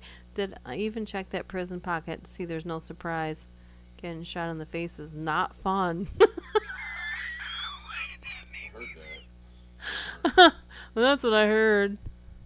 Yeah, I'm gonna think that we all pretty much come to that conclusion that being shot not only in the face but just I bet it stings. it stings a little. I've seen all over TikTok like this immediately makes me think of getting tattoos. And all the tattoo guys say like women sit better for tattoos just because we're used to pain. Let the comments pour in on that one. But then I remember when I got my tattoo on my arm, I laughed. I laughed the whole time hysterically, and I don't know why I did that, but I laughed the whole time. And this guy was grinding this pen on my arm. He's coloring in a circle. So I don't know why I was laughing. It was on what the face is shot with. Oh my gosh, Tank. Good night, everyone. That's the killer comment of the night. Depends on what the face is shot with, people. You heard it here. Tank said it, not me. Boom. Oh my gosh. 22 or some goo. Oh my gosh. What? I don't know where this conversation is going. If you're just joining us, we're supposed to be reading scary stories, but we have gotten mildly off track. We're honing it in. We are now reading people share scary stories or creepy stories of encounters with doppelgangers. So these ones are just weird. Not disgusting, not gross. But I guess we'll find. Dang it. Dang it! Oh my gosh. That's good, Tank. I think it weirds the tattoo person out when you laugh. This one says, seeing herself out of the corner of her eye. From Redditor, Quite Voice 4846. I bet they meant to write quiet voice, but anyway. Late at night, I usually go to the bathroom multiple times for the past 4 days. Every time I go to leave, I can see myself still standing in the mirror from the corner of my eye. It's like the other me is watching me leave the room. It terrifies me to the point where I almost run out without looking directly at the mirror. I never told my husband about it because... Oh, I thought you were telling me something. I thought you were whispering something to me, but you're whistling. Like, hoo, hoo, hoo, hoo. It's really distracting. All right, anyway. I never told my husband about it because I didn't want to acknowledge it out loud. And earlier today, I took a nap in our bed while he sat in the chair next to it watching TV. When I woke up, he told me that he had seen me sit up and crawl backward to the edge of the bed and stand up in front of our bedroom door from the corner of his eye. He thought it was weird. I got up like that because I'm in the last month of my pregnancy and I can't really move so well without it hurting. So he tried talking to me. When I didn't answer, he looked at the door to find me not there and still sleeping in bed. I got really creeped out and finally told him about what I've been seeing in the bathroom. He thought it was creepy too, but didn't really want to talk about it anymore because he thinks it'll give whatever it is power or energy and have no idea what it wants or why we have both seen it. Well, that's weird. That's weird. Tell us about the guy whose doppelganger came to rob the bank and then held him at gunpoint for some long seconds. Why don't you tell us? I don't know what you're talking about. Peter, take it away. I don't know, we kept knocking over stuff every time we turned. What? Oh my gosh, you're still on that. Still on the enlargements. I'm slow. He didn't need a gun. Gross. Anyways, a fake And a weapon of mass destruction. a weapon of mass destruction. Wow. Of gross destruction. Ooh. Put that thing away. A fake mom beckoning her daughter away. From Redditor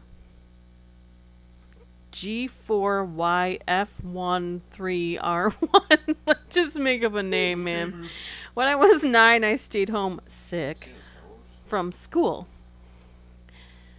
I distinctly remember that I wasn't actually sick, simply playing hooky to avoid bullying. Kids are cruel. Yes, they are. As I did that a lot around that age. So, I woke up from a nap, turned on the living room TV, and scrolled through some channels when my mother, using quotation marks, suddenly leaned over the bar and stared at me without saying anything. I'd been awake for a few minutes at this point, so I can't rightly blame sleep paralysis for this. Whatever this thing was, it was entirely identical to my actual mother, and it sounds weird to describe it. But it's as if the only difference was that this thing pretending to be my mother had never felt a single emotion in its life. It was unsettling.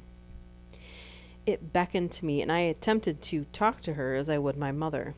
She kept beckoning, refused to answer, and that's when I sensed something horribly wrong. Naturally, I started screaming at this thing to answer me. It just kept beckoning. I bolted, running out of the room and into the yard, yelling for help. My mother, the real one, had been working in the yard and came rushing over.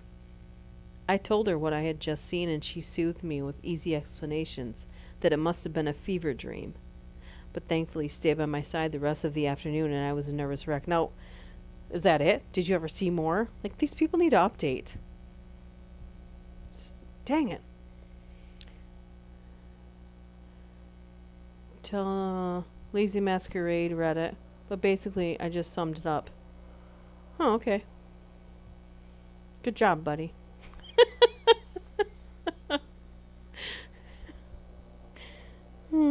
Huh? This one is the second dad. These are interesting to me. Even though my husband is still on the topic of the previous discussion, That's interesting. he's not going to let that go. Nope. And the entire rest of the weekend is going to be filled with jokes of that It'd be nature. hard to forget all that. It's going to be hard to forget about it. Oh my gosh. Oh my god. A second dad standing at the door by Geobite. I remember one Sunday morning, my mother and I were watching Cardcaptor Sakura on TV. That must be like anime? Parkour! And someone knocked on the door. We lived in an apartment that was empty. The owner hadn't rented the second floor. It was a 2-bedroom apartment with a kitchen and a bathroom by the door. A small apartment, but with a big window that faces out to the door. So when I heard someone knock, I checked the window and saw my father. Or so I thought. I was going to the door to open it. When I was going to unlock the door, my mother pulls me away and screams at me to not open the door because I didn't know who it was. I told her I saw my dad. She freaked out, goes to the window and then checks the peephole. She started to get terrified, and she said to go to the farthest room in the apartment and to not come out. She went and woke up my dad. My dad got up angry and confused. We told him what he saw, and the man was still knocking at the door. My dad screamed, "Who is it?" No answer. He said, "We'll call the cops." No response. And while my dad was busy screaming at this thing, we saw that he was still just standing in front of the door, so my mom took us to the farthest room from the door when my dad got ready to open the door with a metal bat. And once he did, the man was gone. My dad goes out looking everywhere around the basement, or apartment, sorry. The apartment door was heavy, and it was a heavy metal door and always was heard when someone comes in and out. But we heard nothing that morning, and nothing when my dad opened the door. We heard no footsteps either, but my brother, my mother, and I saw that the man looked exactly like my father. That's creepy. Any enlargement shall leave a crater in its wake. Like a creepy mom probably had buttons. Yeah, I was thinking of that too, Caroline.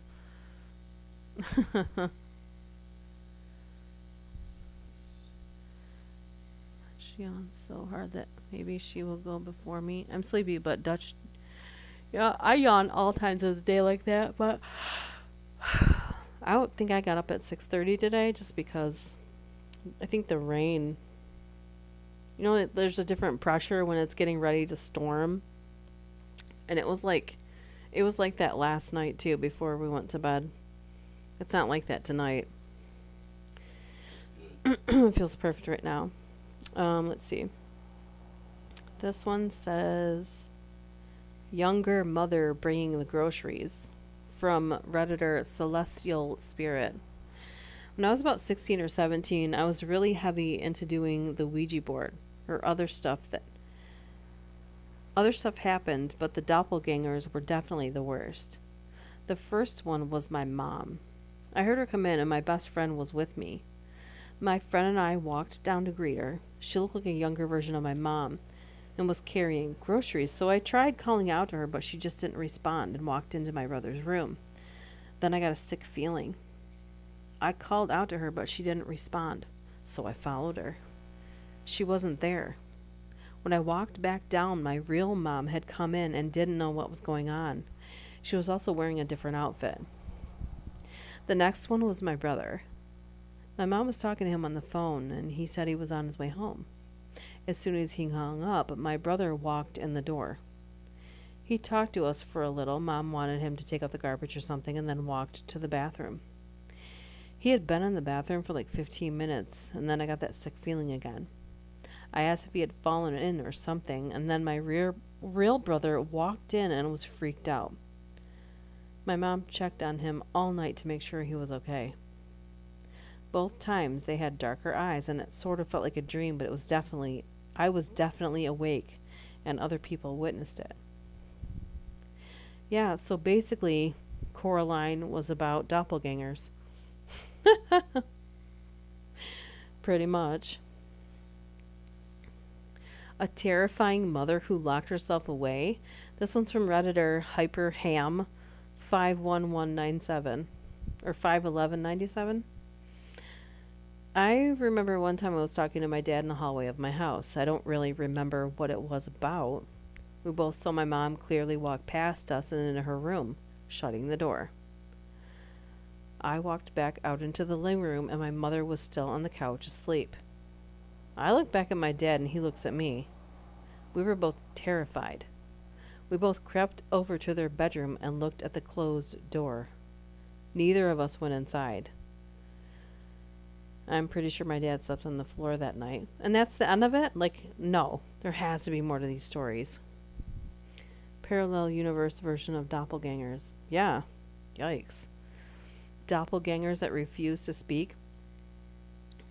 What's weird is when all of my knowledge of doppelgangers is that they don't, like, not someone that looks like you, doppelganger, but like actual doppelgangers don't speak at all. That's my understanding of them. Doppelganger women are sexy because they don't speak? Like, what?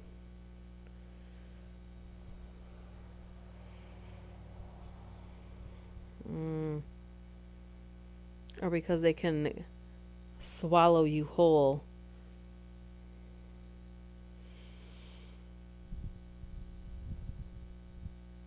Doppelbangers. Oh my gosh.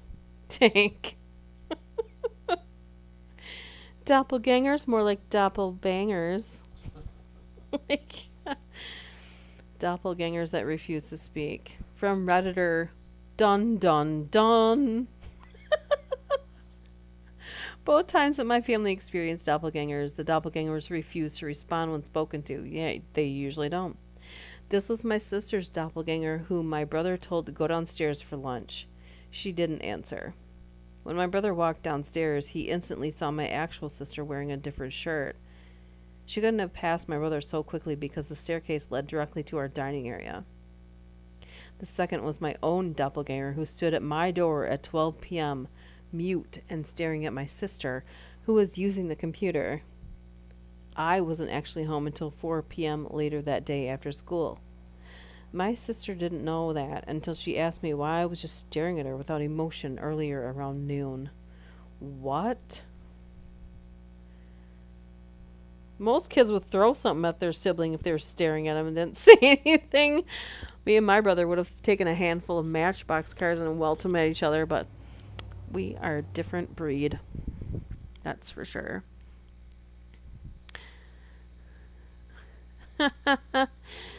I am sexy and I speak. Really throw stuff at my brother, but I'm not gonna say what he would have probably done Huh? What is that called when somebody does that to you? I don't know. Lippy? Oh my gosh. This one's titled A Missing Brother. From Bob Ross 0902. I'm so friggin' weirded out right now. I was sitting there on my computer when my brother walks in and sits down on his bed. He doesn't say anything. He's a quiet person, so that's normal. I go to the bathroom, walk back in, and he's gone. Look outside in the car that he had left in with my mom a few hours ago. Still isn't there. So I go outside to see if anyone else is home that I could have mistaken him for. No, I'm still home alone. So what the hell? Well, it said missing brother, so I don't. All right. These people aren't novelists. They're just submitting their stories. So gotta give them that. Fast food joint full of doppelgangers. From Redditor Shutterspook.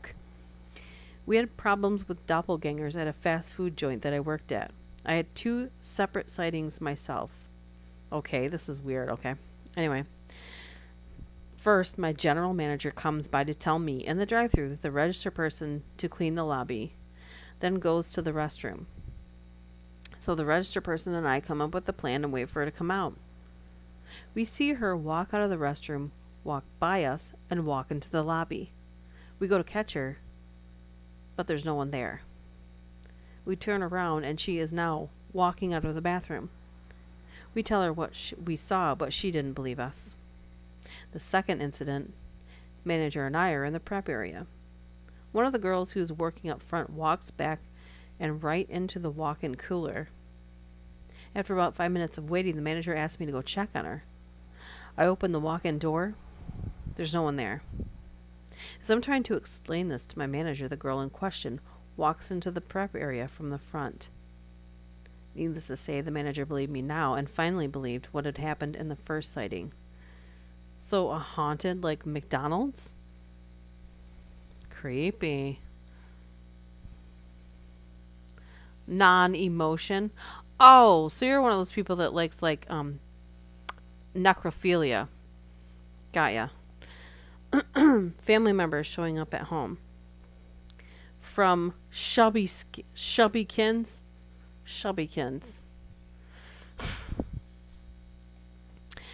The first one was my husband. I turned into the hallway and saw him there, walking away from me and toward the bedroom at the opposite end. I called to him, but he didn't respond, and as soon as he entered the bedroom, he turned to the left. There's just a wall there, not even any windows. So I followed him into the bedroom. There was no one there. My husband had been upstairs the entire time. The second time was my dad. He was unloading some things from his truck and was going to bring them to the back door, which opens into the kitchen. I was in the kitchen and I heard a noise at the door. Through the window in the door, I saw my dad bending over as though he was bending down to untie his shoes. I ran to the door and opened it, but there was no one there. My dad was still at his truck. Both times it's been a family member. Both times I haven't seen their faces. Neither event felt wrong in any way or sinister.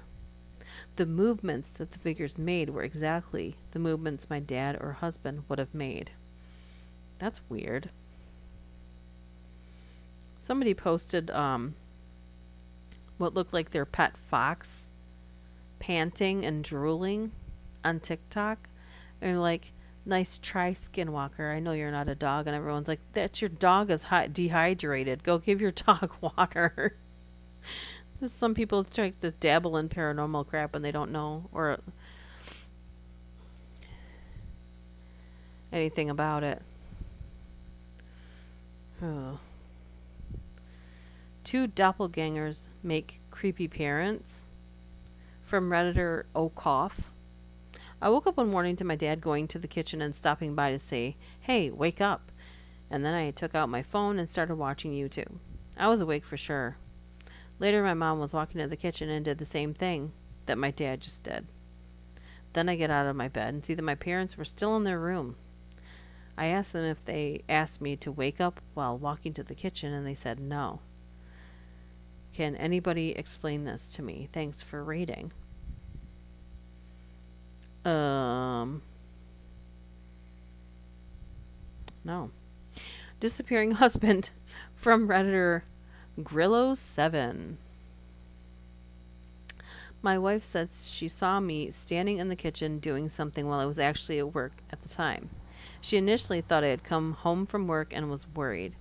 And then the figure of me apparently vanished, which was naturally even more upsetting. No other occurrences before or since then. I don't know. Are you guys liking these? Pet fox or fat box? What does that mean, Peter? What are you insinuating, Peter? Talk about largest and fit boxes. Getting the blame for doppelganger's actions from Redditor Ultra Hot Lasagna. Oh gosh. The Redditor names take us right back to the enlargement center story. That sounds like a cool band name. And now, welcome to the stage, Ultra Hot Lasagna. My breadsticks are gone. I got Italian food and all we ate were the breadsticks. Their hit song, Tug and Rub. Their hit song was Tug and Rub. Oh my god. Okay, now I'm being sponsored by MailChimp. Chimp. Chip. I didn't think that was a real thing still, is it? For anyone who sends out mass email. That was supposed to kind of rhyme. Pet fox or fat box? Could he, would he?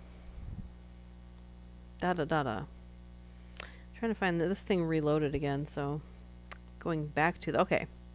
So when I was in middle school, this is from Ultra Hot Lasagna if you're not following. Anyways, when I was in middle school, I was at a friend's apartment. She lived with her mom. Her mom was cool and let us party there. Okay, that's not a cool mom. That's not a cool mom. Anyone who doesn't know, that's not cool. That is not okay. Anyways, we're all terrible people. Okay. Anyway. Their parent let them party there. Bad. And she was always at work for long, late hours. There was a group of us there, maybe 6 or so. I don't know why I'm yawning. I'm not tired. Everyone was in the room except for this couple who were in the mom's bedroom, and the door was closed with the lights off. We'd all gotten pretty baked. I had just made myself a snack and was walking to my friend's bedroom, which was right past the mom's room where the couple was.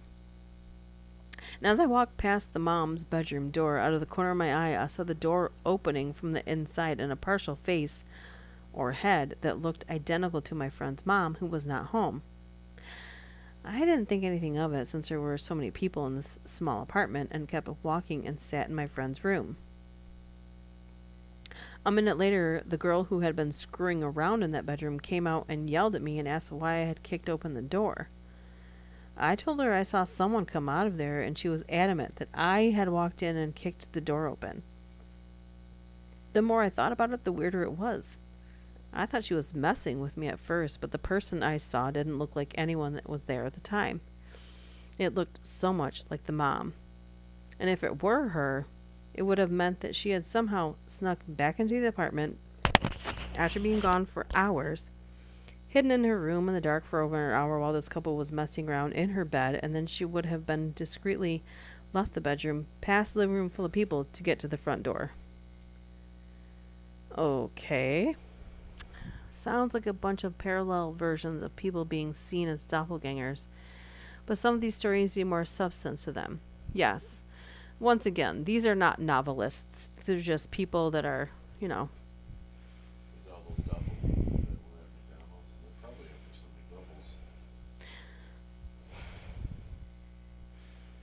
doppelgangers and McDoubles. Hmm.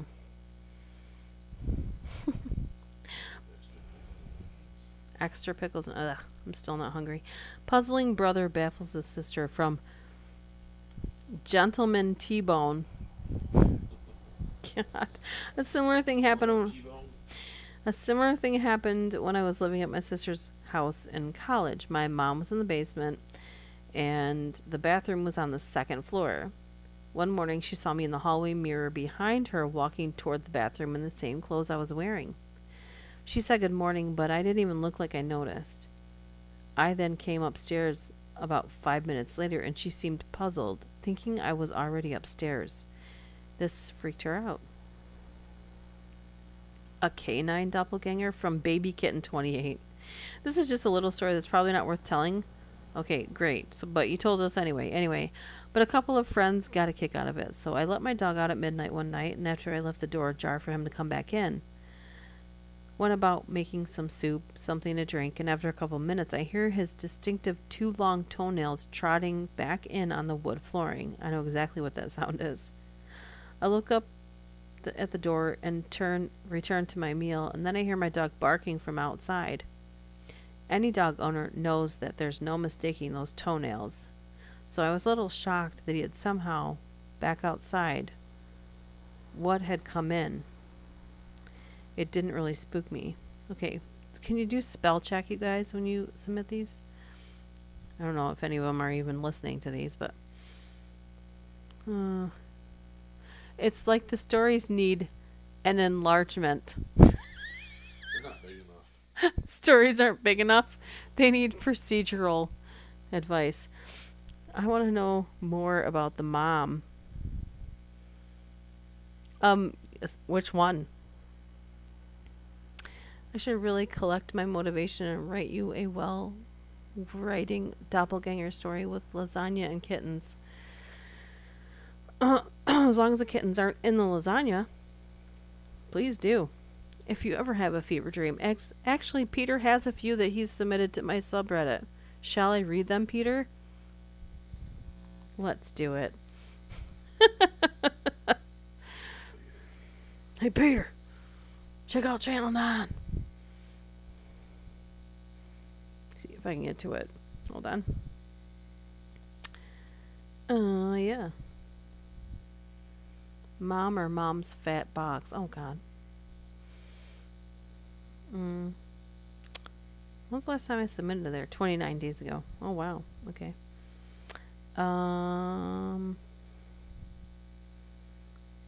Okay. Peter submitted a couple stories.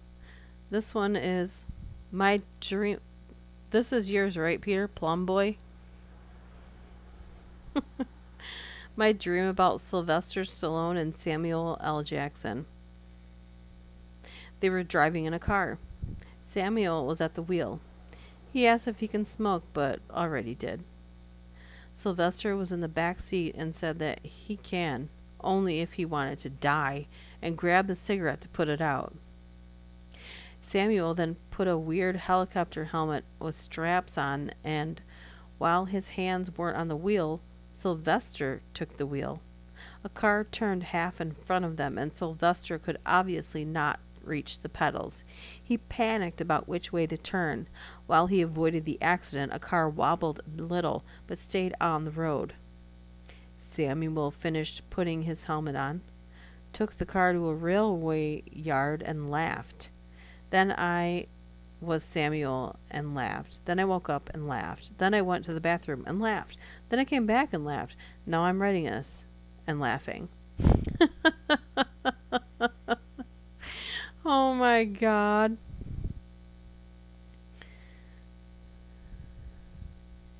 And then he has a dream about Jennifer Lawrence that he submitted. Should I read that too, Peter, or should I not? It's not very long. That's what she said. That's what she said. Oh my god. It's from Peter. I had a dream about Jennifer Lawrence. I was at the cinema watching a generic superhero film, and for some reason I sat on her lap. Some dude needed to fast travel, and the machine to do it was at a power plant, and he needed to overcharge it. But the local repairman kept interrupting the attempts by fixing the modules, so the dude who needed to travel missed his time. When he decided to travel, the Earth had moved and he had launched into the ocean. The camera switched to first person, and we saw him diving backwards with force. He was like, oh crap. But he didn't die, because he ended up infiltrating the place he was supposed to, heading downstairs with Mystique, but he was some kind of fish man. It was okay though, because the group had some illusion effect on people, so the group appeared as normal people to the other people. Later, there was some sort of Transformers where groups of 5 classic Lego cars fused into one robot. There were definitely yellow cars and police cars. Later into the movie, the person sitting to the left of us, so I sit there, and Jennifer Lawrence leaned onto my shoulder, and it was good.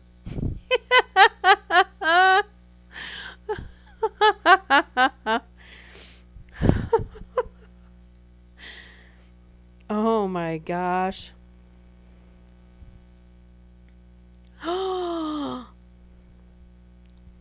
Oh man.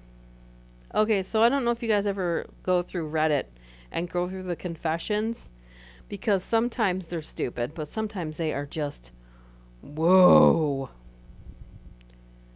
Just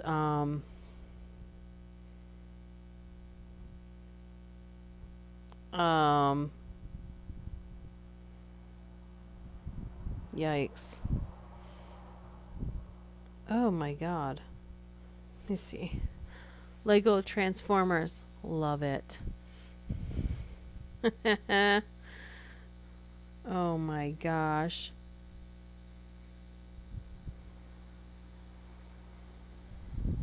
Okay, so some of these are just awful. Have you guys ever read Today I Messed Up? Have you guys ever read that on Reddit? Sometimes they're really funny, but otherwise they are not so funny. This one says, today I messed up. It's F you. F'd up. By leaving my underwear at my boyfriend's flat. This didn't happen today, but since I only learned about it today, I think it counts. A couple months ago, my boyfriend and I were in a LDR. What's that mean? Long distance relationship. Wow, duh. I flew out to see him for a week, and when I left, I accidentally left a pair of my underwear or panties at his place. It had fallen under his bed, so I didn't notice it when packing. He told me a couple of weeks later that he found them and had put them in the wash. No problem, right? Wrong. I am mortified by what he told me today. So I tend to discharge a lot after my monthly, and this was the case with said panties. But almighty, I did not expect him to tell me that there was... Oh no. Oh no. I'm not reading that. I'm so sorry. That was really, really disgusting. can't even tell you what was in her underwear. It was so gross. There's a worm in it. Worm? A worm. A worm. Granted, it was there for a month. But, oh my gosh. Dutch, read my Jennifer Lawrence dream twice. Why would I read it twice?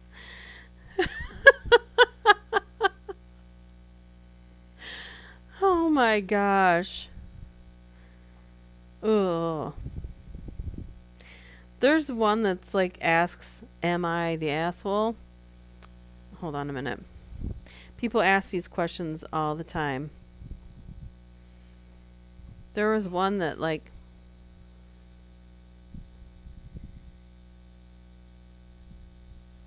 there we go. Those are the best ones. Hey Laura. About 2 hours in. Everybody's still going pretty good here.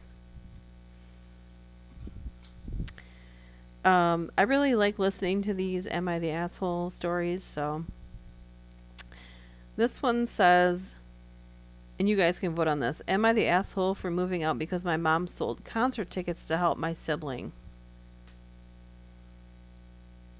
I'm just going to say yeah, I didn't even read the story yet. Am I the asshole for going home after I got told to sleep on the floor? I'll preface this by saying that my husband, 33, has a friend, Carl, 33, who he considers to be one of his closest friends. There's no pictures, honey. Hot Carl. Oh my God. And my husband sometimes calls Carl his nicotine because how much he misses him and wants to spend time with him. They do everything together. They're even coworkers working the same job. Unfortunately, Carlos' wife passed away from cancer 3 months ago, which caused him to distance himself. My husband was devastated for him. He recently started spending more time with him and brought him meals and new clothes. So we planned a 3-day vacation to another state. I made a hotel reservation for 2. Unbeknownst to me, my husband had invited Carl to come with us. This made me upset because it spoiled the entire vacation. Not trying to be dramatic. I only found out when we went to pick him up. Oh yeah, I would be kind of mad that no one warned me that there would be a third person on a 2-man vacation. Especially, yeah, okay. So I sucked it up after my husband explained that Carl is a recent widower who's been wallowing in grief for so long and needed this vacation. Then why didn't you just go with Carl? Honestly. So the problem is money is tight, and since Carl hasn't worked ever since his wife passed, he couldn't pay for his own room, and we didn't have a budget for it. So my husband said we should just share one room, and I again sucked it because wait a minute. And I again sucked it up is what she meant to write, since he said we'd be out all day on the beach anyway. First night, I was in bed when my husband and Carl got back. I got woken up by my husband telling me to get out of bed and sleep on the mattress he put on the floor, and he and Carl would take the bed. I asked if he was serious, and he asked what else is he supposed to do. He said Carl was a guest and we can't let him sleep on the floor. At the same time, I can't share bed with Carl while my husband, sleeps on the floor. I told him I didn't sign up for this, but he told me to suck it up and try to pull Carl is a widower card. I told Carl to get out and then got up and got dressed to go home. My husband started yelling at me, calling me irrational, but I wasn't having it. I left the hotel and traveled back home. Carl didn't say anything when he saw me leave except that I was making this non-issue an issue.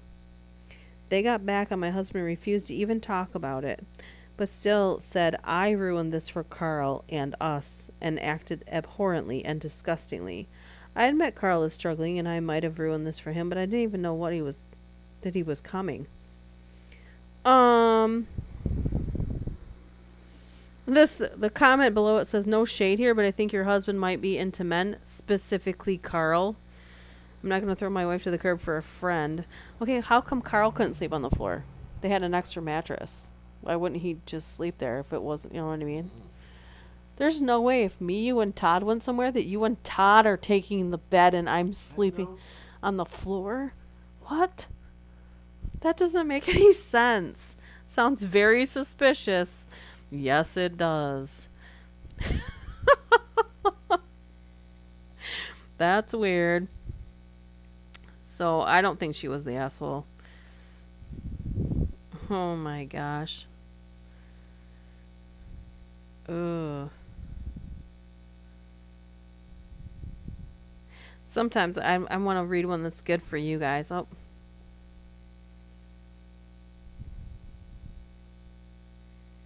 I'm just skipping through some of these.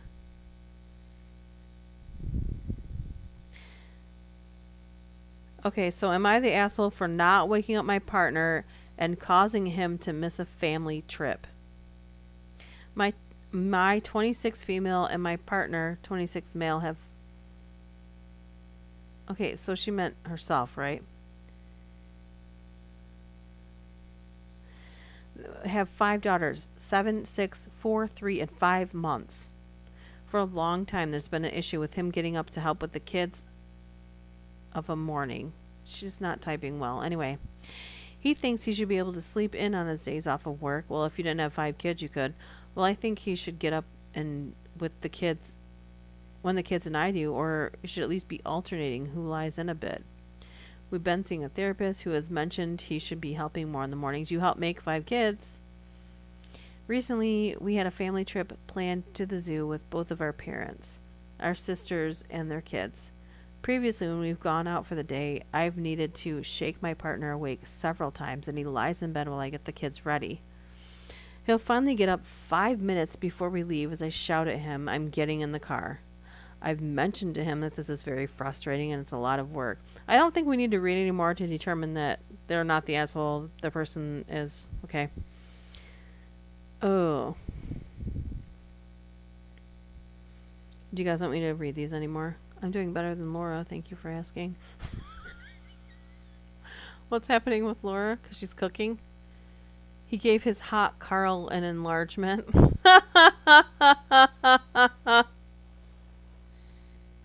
Isn't a hot Carl when you... No, that's an upper decker. What's a hot Carl? Isn't a hot Carl that thing you do with Up your on finger? their chest. Oh. He wanted to give hot Carl a hot Carl. He wanted a hot Carl. Never mind. We could Hot Carl Sunday. go hot Carl Sunday. Ew.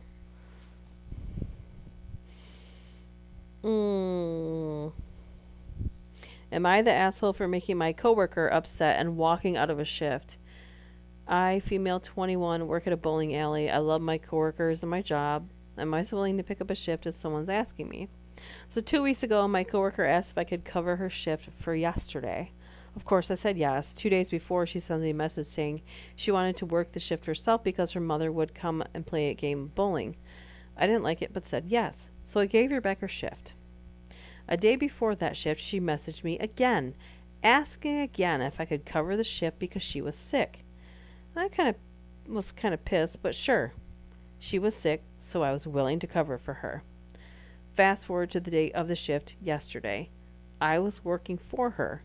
Her mother walked in for the planned game she was playing, and we had small talk about a coworker and the job. No biggie. Nice talk. 30 minutes later, coworker walks in, happily talking to her mother, not sick. I talked about the situation before to my supervisor that day, explaining how things went between me and the coworker. So I went to my supervisor and said, they just walked in. I was pretty upset about this. I'm willing to cover a shift for everyone, but I thought she was sick. The supervisor told me that it was a weird situation, and if a coworker wasn't sick, she should work her shift herself. So I went over to her, said, if you're not sick, you're going to have to work yourself. I was mad, as I mentioned before, so I said in kind of a harsh way, but didn't yell or swear at her. I grabbed my stuff, walked out, and on my way out saw my coworker crying with her mother and overheard them saying that I was the jerk for expecting her to work. I'm not quite sure if I'm the asshole in this situation. I don't think I am, but coworker and her mom said I was. No, you're not. Anyways, duh. If you have to even ask, you know that you're not. Haven't had chocolate chip cookies in a long time. Ooh. Peter, I made chocolate chip cookies and teriyaki beef jerky. As long as he didn't give Hot Carl a Cleveland steamer. What's a Cleveland steamer? You don't even want to What is it? know. It's where he dumps on the chest, but then gets on it and rolls on it. Oh. God, how do you guys always know this stuff more than I do? Gross. Ew. Oh. Confessions. Oh my gosh. This is a trigger warning. This one's gross. Don't ask Duchess. I already did.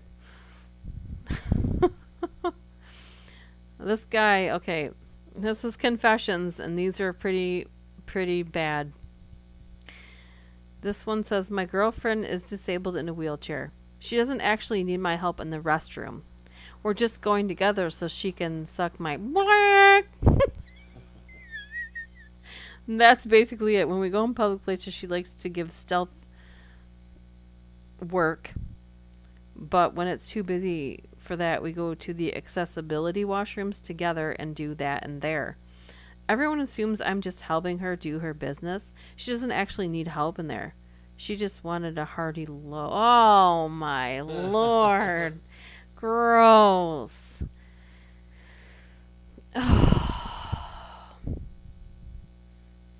I spent $2,000 on a tailored suit, and my wife is calling me selfish and pretentious. Yeah, you are. I work in an office and just made a shade on under six figures. Pretty good salary, but nothing spectacular. I'm sorry. A lot of people would solve a lot of their problems for that six figures. Anyway, where I live, it's enough for a very comfortable living. I'm 45, married. She's 47. We have two kids, 14-year-old, 10-year-old. My wife is a stay-at-home mom. We've been married 17 years. I've always wanted to have a nice suit. We're required to wear suits at work, but for my entire career, I've always had... Okay, this is supposed to be confessions, not am I the asshole. Anyway.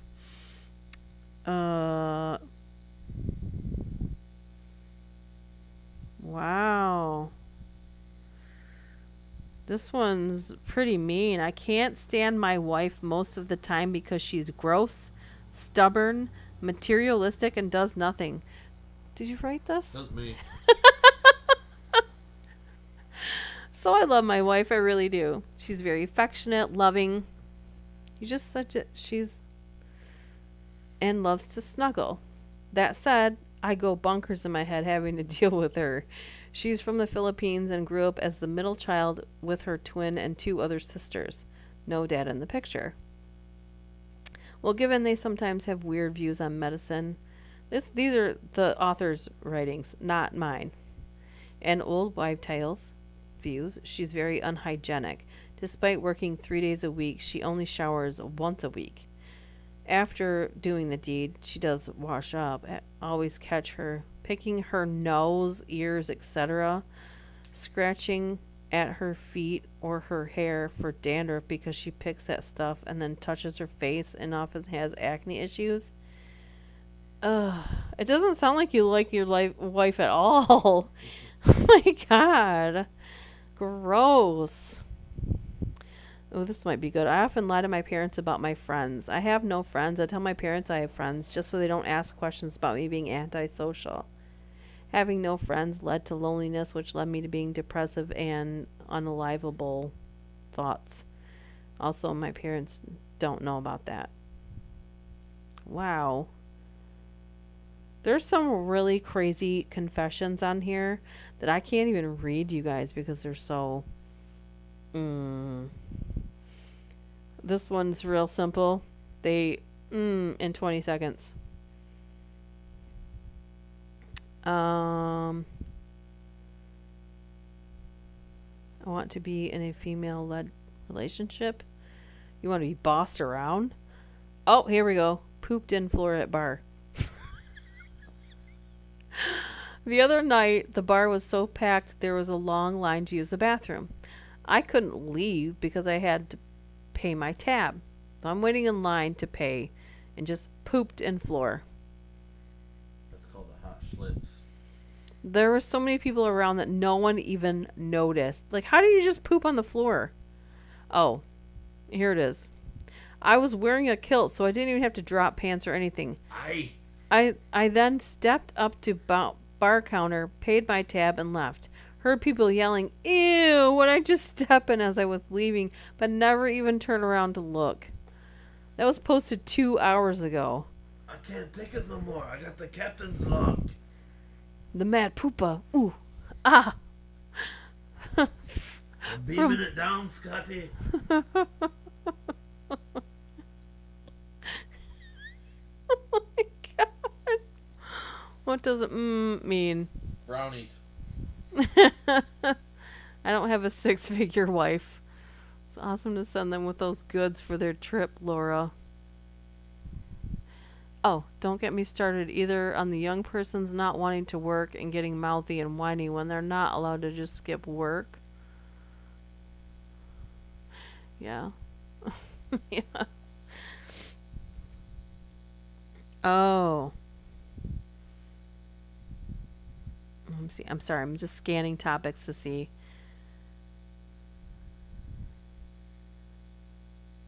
I used to play up my stupidity to make my depressed ex-fiance laugh until she started to truly believe it. Oh no. I still use pacifiers. I preferred my friend before he transitioned. Oh. I don't see the hype with vaping. How's this? Some of these aren't confession. I hugged an alligator.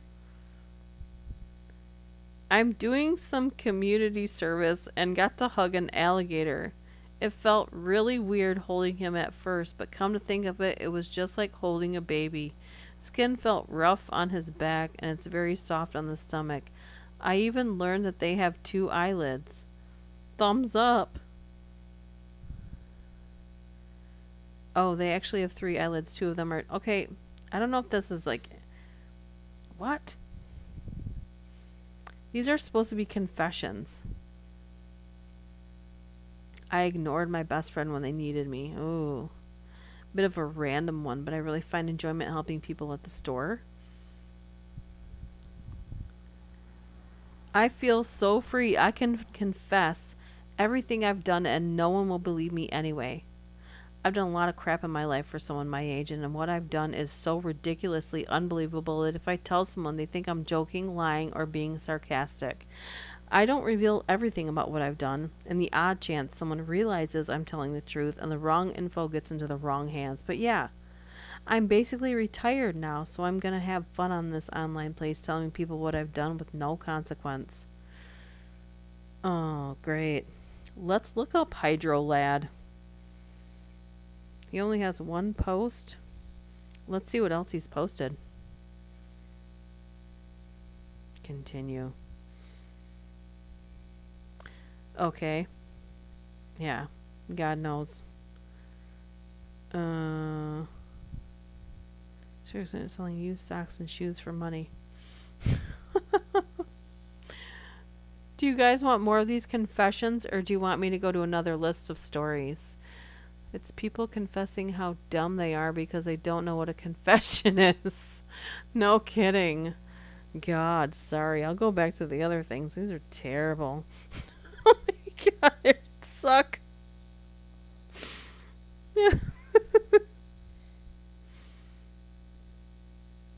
Ew. Ooh, what's this one?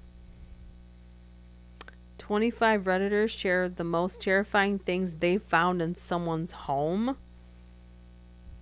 Oh, Lord. So you can't see it, but there's a very malevolent photo. It's a 40-year-old photo that doesn't really fit in with the other photos of her grandma and friends. And when you enlarge it, there's a cape, like a picture of a dress or something. But when you enlarge it, In one of the folds of the dresses is a very detailed skull that looks like it just was like placed into the image. Yeah, those are scary stories right there, aren't they, Peter? Hmm. Okay, so let's see. Okay. These are photos of things, so that's not going to work because you guys can't see the freaking photos. My God. Get it together, slutty confessions. That's not what they are. Some of them are just like innocent, like they feel like they can't tell anybody anything in their life, so they put it on Reddit and realize it's really not that big of a deal. But I don't think there's some people that have like one person that they could tell something like that to and just feel like they're not going to be judged. Well, that stinks. That would have been a good list to do. Describe the creepiest things that woke them up in the night. Let's try that one. We'll try that one. Since that probably doesn't involve photographs that you guys can't see. Girl wakes up to being choked by herself. It's basically this. I dreamt I was being choked and I woke up to find my own hands around my throat. Okay, these should be weird. Whoa. Wife stands over husband with a knife. The wife I had been married roughly 2 years at the time. About 2 months after we were married, she started having problems. Mood swings, anxiety, irritability, that sort of thing. But we were working opposite schedules at the time, so I was pretty irritable too. Her anxiety got worse and started a beautiful friendship with paranoia. Nicely worded. Eventually, she wasn't able to work anymore. She got to the point where she couldn't even leave the house most days. She required more time and effort to care for. Things were pretty intense for a couple in their 20s. We tried doctors, but weren't getting much response from them. Mostly wait and see. She kept getting worse, and things got harder for us. By this point, I'd been forced to quit my job so that I can keep an eye on her full time. I went to college, taking courses online, so I could make sure she stayed safe. Student loans basically sustained us for a while. Moved in with her mom and her sister so that they could take turns watching over her. Anyway, after a couple of major depressive spouts, some self-harm and some unaliving attempts, or two, to spice things up, the doctors decided they should be dosing her up. They tried putting her on a bunch of different medications. Some made her numb, some made her heart race so badly we ended up in the ER. One of the medications ended up making her extremely violent. She'd lash out at me, bite me, scream insults. A couple of times I had to physically restrain her to keep her from hurting me, and I was the only one in the house that she'd listen to, even in the slightest when her brain was misfiring. This one's really scary. That's the one that... Let me finish reading this first. As you can imagine, I try to sleep when she's sleeping. Usually I'm a really light sleeper. Excuse me. I'm sorry. And I wake up whenever she wakes an unusual noise or rolls over on the bed. But sometimes I have schoolwork due, and the only time to finish it is while she's asleep. So eventually I'd get a decent amount of sleep. Crawl into bed and sleep heavily. Suddenly I'm awake. There's something wrong. The wife isn't in bed next to me, and I realize that there's more light in the room than normal. The door is slightly ajar, and light is coming in from the hallway. She's standing at the foot of the bed. She's gotten a big kitchen knife from somewhere. We'd been locking up the sharp implements, so at the time, I don't know how she got this. She's mumbling very quietly to herself. I strain my ears, and she's arguing with herself about the merits of killing me versus leaving me alive. They were nonsensical, but mostly ran along the lines of, he stops me from doing what I want, hurting people and killing myself. Those were the cons. And then there's no one else I can talk to. And that was pretty much the whole of her debate. So you can imagine how I'm feeling at this point. Scared, terrified, exhausted. I'd been dealing with high stress for so long that I'd started hallucinating that she'd called for me when she hadn't, and I'm just at the point where I turn into a 17-year-old girl and I just can't take it anymore. I look at her and I tell her, "Take my life if you want. It's yours already. I gave it to you when we got married." And then I roll over and pretend to fall asleep. Of course, I'm straining my ears for any sound to warn me that I might lose my spleen, but after a moment she crawls into bed, puts a knife under her pillow, and falls asleep. Once she started snoring, I carefully pulled the knife out from under her pillow and returned it to one of the locked drawers in the kitchen. Then I took 5 minutes to shake like a leaf as the adrenaline wears off, and then another 10 to cry silently on the couch. Then I crawled back into bed, wrapped my arms around her, and fell asleep. And to this day, she still doesn't remember it. I'd like the conclusion of how she stopped terrifying you. Yeah, a story like that, I'd like a conclusion to. Like, that's whack. Try this new medication. Some side effects may cause sudden bouts of homicidal rage and death of a loved one during random blackouts, waking nightmares, Upset stomachs. upset stomach, diarrhea, heart failure, kidney failure. Yeah. Did you know that America's the only country that advertises their medication on TV? That's pretty much the size of it, Tank. Ask your doctor today. Yeah, tell your doctor, because obviously your doctor doesn't know what you need. God. That's why I hope I'm never made to take any of those. That's not what I need anyway. No one probably needs them. I was on some meds for stuff before that mess with my head. Never again.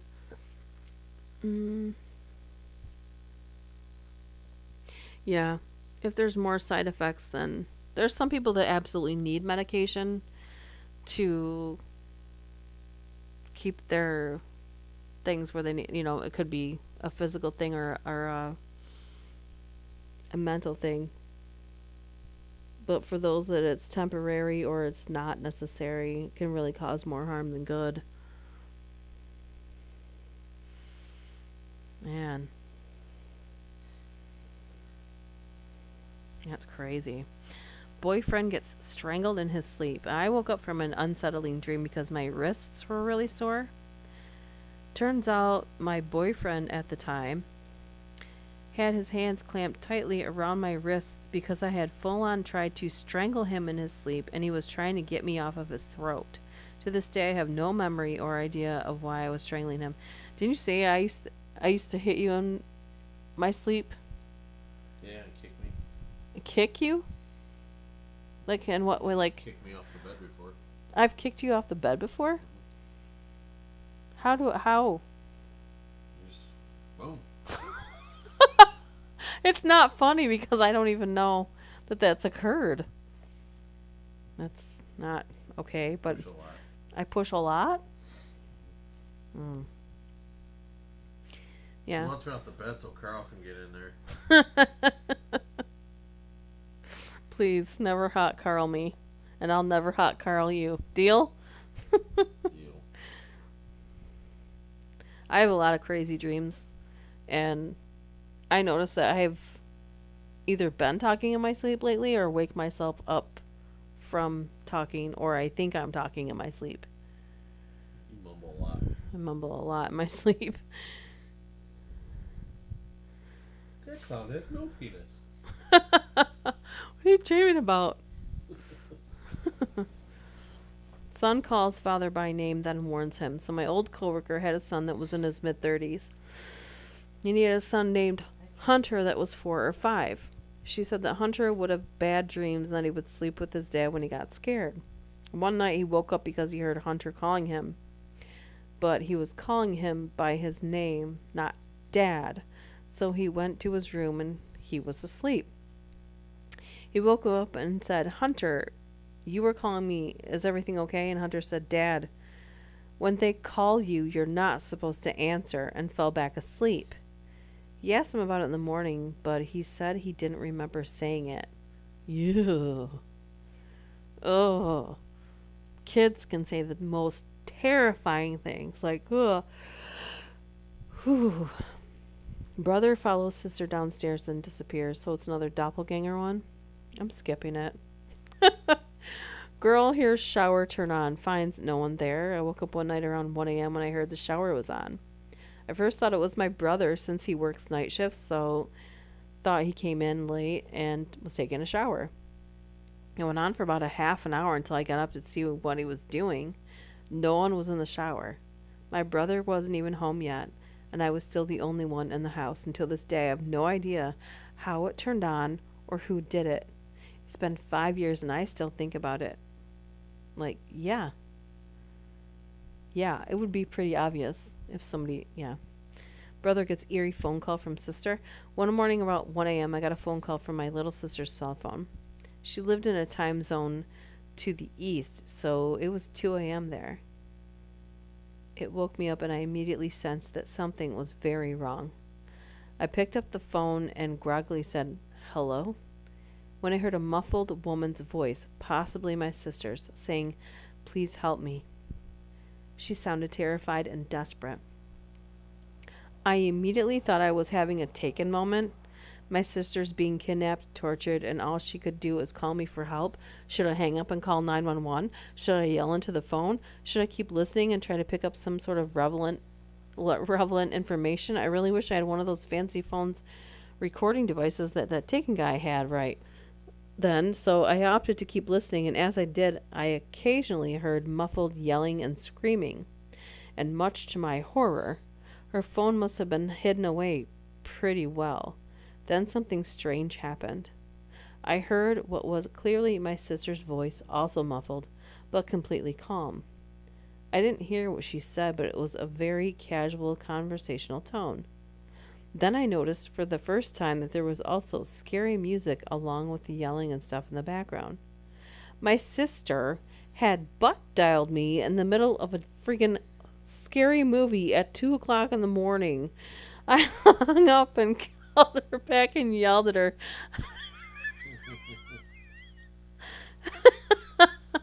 Shower turned on by itself. Sounds like the pressure built up and made it turn the handle enough to turn on. Oh, that's the devil. There are some that will do that. Really? Ours will never do that, will it? It's usually the kind where you gotta pull it. You would definitely get a phone call immediately if that happened here. So, there's a hole in the wall where the shower was because I've dismantled it. So, we can take baths now.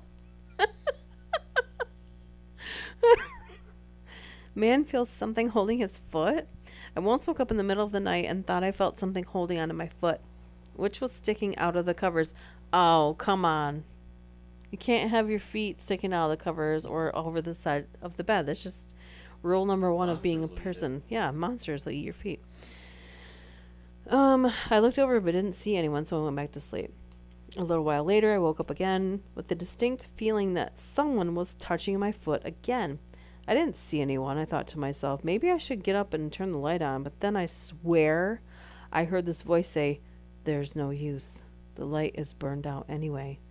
In my half-dazed stupor, I accepted that and went back to sleep. Like, no. Be like, what? Who said that? When I woke up in the morning, I thought that was weird and reached over to turn on the light, and it sparked and made a loud popping sound and burned out. And I realized the voice had been right. What if it was his own voice? Siblings sleep with ghosts in haunted hotel. My family was staying at this haunted hotel in Savannah, Georgia, and it was an old hospital during the Civil War or something like that.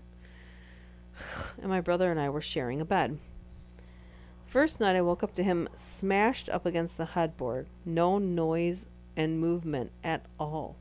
When I asked him what he was doing, he said he was afraid to move because he wasn't entirely sure if he was dead or paralyzed. He woke up to this enormous pressure and was pushed up against the headboard. That freaked me out, and I refused to share a bed with him again out of fear of another ghost attack. Oh yeah, you're the one that should be scared. Anyway, the next night I was sleeping with my sister, and she rolled over on me. I kept trying to push her off when I noticed she wasn't anywhere near my side of the bed. I almost peed my pants and watched TV until the sun came out because of freaking ghosts. Yikes. A foot has to stay out of the sheets. One in, one out. Family has paranormal attack in historical house. So my family and I just rented this beautiful historical house that was built around the Underground Railroad era, and had small hideouts and doors where slaves would hide out in. As soon as we moved in, we got uncomfortable vibes from it. We'd hear footsteps coming from the upstairs. I think it's probably just from the trauma of the vent. Um, Upstairs, when everyone was downstairs, the TV would turn on and off by itself. Doors would open and close by themselves, and we eventually accepted the fact that we had a ghost. It seemed harmless, so we called her Claudia. Each of my family members had at least seen Claudia once. She was a tall, dark figure who would move fast. Most of the hauntings would come from my bedroom. It was always cold and had an unpleasant smell. My little brother began sleepwalking and would have terrible nightmares. One night became the final straw for my family and our relationship with Claudia. So my sister and I were away at our friends while my parents and brothers were at home. The whole house was asleep when my dad woke up from screaming coming from my bedroom. When he ran out past the living room, where my little brother liked to sleep because of his sleepwalking, he noticed that my brother wasn't there, so he ran upstairs where he met my older brother who had heard the screaming as well. They both saw my bedroom door was shut and they realized that my little brother was screaming in my room. They both went to open the door, but it felt like something was blocking it. So finally, my dad busted the door down. Excuse me, I'm so sorry. Busted the door down. As the door flew open, a black shadow ran right past him and my brother and then entered my room that was so cold he could see his own breath. He looked over at my little brother, who was laying on my bed and covered in sweat and tears, and started yelling his name to wake him up, but my little brother just looked pointed, still asleep, at the corner of the room and started yelling, "Get her, Daddy, get her." My dad looked over but saw nothing but pitch black. That was enough for him, though. He quickly grabbed my brother, who was stiff as a board, and ran out of there. When my brother woke up the next day, he had no memory of what had happened that night and still doesn't remember when we talk about it almost 5 years later. We moved out of the house a few weeks after the incident, and my brother stopped sleepwalking as soon as we did. We'd heard a few other stories from people who currently own the house, but nothing quite as terrifying as what had happened to my brother or my dad. The house had great history behind it, but it was too creepy for my family. Oh my goodness. Every time we hear a story like that, and then we moved out a couple weeks later, like, that's pretty convenient. Because last time we tried to move, it was a lot of friggin' work and months of preparation.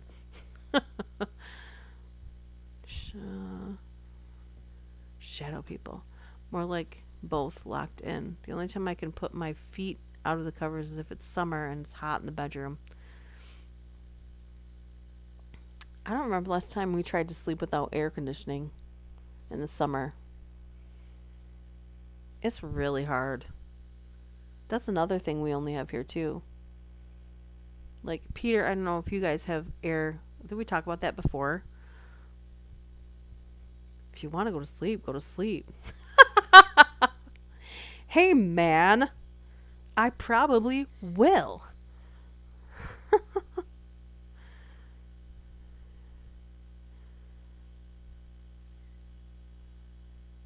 Yeah, I sleep in a ball, like a curled up ball. Well, apparently until I'm flinging about.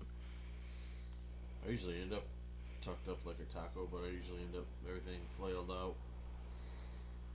You're laying like that this morning, just like I move a lot, yeah. I'm like spread out. I'm usually so Flip and tightly flop wrapped by the back and time I forth. wake up that I can't feel my fingers. Hurt so much I can't stay in the same spot. Boy sees floating woman staring at him. Ooh. I'm probably going to read a couple more and then we're going to call it. We're going to call it. So when I was 15, my family went for a trip to a hill station named Shimla in India. We booked a suite at a hotel where the master bedroom has an 8x8 glass platform sticking about 2 feet outside the room over the valleys, which were hundreds of feet below us. That sounds terrifying, but cool. Being an adventurous kid, I decided to sleep on that platform overlooking the hills and valleys. Oh, yikes. While my dad slept on the bed and my mother and sister in the other bedroom. So at around 1:30 at night, I was sleeping on my side facing the glass, which was about 3 inches from my face. Suddenly, my eyes opened and I saw a woman looking at me intently from outside the glass. I can still clearly remember her face. It was completely pale, with dark eyes, black hair, and some dark clothes on the body. I can only explain her gaze as of a lion before he jumps in to kill his prey. It took me a few seconds to realize where I was and that this was not some human looking through a window, but some entity floating outside my room. I shouted as loud as I could and pushed myself back so hard from the glass that I ended up hitting the other end of the room by force. My dad woke up and turned on all the lights, but there was no one to be seen. That was the last time I ever slept with my window shades open. It's been 8 years since the incident, but those eyes still terrify me to this day. Yeah, I would never forget that. You're sleeping on a glass platform hundreds of feet above the ground, and there was a face staring at you? That's physically impossible. But whoever owned the place really could have, like, set a lot of stuff up like that. Yeah. They really could have. We have central heating, meaning radiators are hot in winter, and we open windows in the summer. I agree. Moving is a royal pain in the arse. That's why I try to do it as little as possible. Last apartment I was at was 16 years. Oh, yeah. Air conditioning units are a mystery to us. Yeah, I don't know if they're a blessing or a curse. Because now it's like impossible to live without them. Such a blessing. He's saying that because there's literally a company around here that's called Blessing Plumbing and Heating. It's a blessing. Not sponsored by Blessing Plumbing and Heating. They rip you off so they could totally afford it. Don't call them. Let's see. This one says, guy gets stuck in a chokehold by spirit. My family's always had something around in every house we've lived in. Seen a ghost. One day I took a nap on the couch at around 7, but woke up somewhere around 15 minutes later to see two glowing circles, eyes, red around the edges, yellow in the middle, staring at me. Yikes. I feel something pulling on my arm. Not fully, but enough to realize I'm in serious, unexplainable shite. And I could not speak, let alone scream for help. My right arm was lifting slightly like it was putting me in a supernatural sleeping hold. But I had my phone in my left pocket and dialed my sister's number. I hear her voice, so I start flicking the phone, tapping it until I see the hallway light turn on. She runs over and sees me tearing up, and she screams, "Stop," at the top of her lungs, and I finally could breathe. We haven't slept in that room since, but I'm still interested in knowing why and what was choking me. Oh, you guys didn't move out 2 weeks later? They still live there. It's totally fine. Yikes. I couldn't live without AC. I just cannot stand being hot. Already been there, done that. Don't want to do it again. Especially if you live in an apartment building, like the higher up you go, the hotter it is. I don't remember the last time I lived in a place that didn't have... My brain's really going back. Well, no. When Emily was really little, we lived in that house. And we couldn't open the windows because none of the windows had screens, and we lived in the country. And it would have been like, we might as well live outside. Bug central. Man wakes up to bed shaking violently. I'm 21 now, and until about a month ago, I went 20 years of my life not knowing if ghosts were real. I would have absolutely loved to keep it that way too, but so much for that. A few weeks ago, I was in an old lake house with a ton of friends. A friend and I claimed 2 single beds in one of the bedrooms. Apparently, this house belonged to one of my friend's grandparents who had both died in that house. And at the foot of my bed, up on the wall, was this odd painting of a young woman. No idea who it was. So, anyway, I kept trying to sleep, but I kept hearing a weird breathing sound coming from the opposite side of the room and the opposite side of where the other guy was sleeping, too. So, eventually, I ignored it and almost fell asleep. But right before I was out, I swear it was as if someone grabbed the end of my bed and just shook it back and forth violently for a couple of seconds. I've never gotten such bad chills. I looked around the room in the dark, but didn't see anything. But for the life of me, I couldn't even peek at the painting on the wall. And even if I looked out of my peripheral vision, I swear I could see the young woman looking at me. I got the weirdest, creepiest, evilest vibe coming off of that thing. Somebody did not want me sleeping in that bed. I stayed awake in the living room until the sun came up. This thing just literally reloaded itself before I was done reading that all the way. That's creepy. Creepy. I think I'm going to read one more and then we're going to call it because we're going on hour 3. Haven't done a live stream this long in a while. Let's see. I use the AC in my apartment, but hardly ever use it in my Jeep when I drive anywhere. I prefer not to have it on. But my husband and I had decided that we like it both ways. Turn the air on and roll the windows down.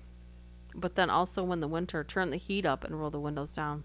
You can have it both ways. Yeah, I know, Tank. I'm planning on repairing my friend's HVAC. The place wanted $4,000 to give him a new one. I have to find the Freon leak, plug it, and then wow. Good thing I work for a heating and cooling company that does plumbing. Stayed in Baltimore for a month, and my AC was broken and stuck and really cool. So I got all the sheets there as blankets. I suppose the USA doesn't have warm duvets. Oh no, we do. And warm socks, warm pajamas. Girlfriend yanked the shut-off switch in the box next to it and walked away with it when she moved out. So I have a new box to replace. Oh boy. Oh boy. That sounds like a story in itself. Okay. We're going to do one more and then we're going to call it a night.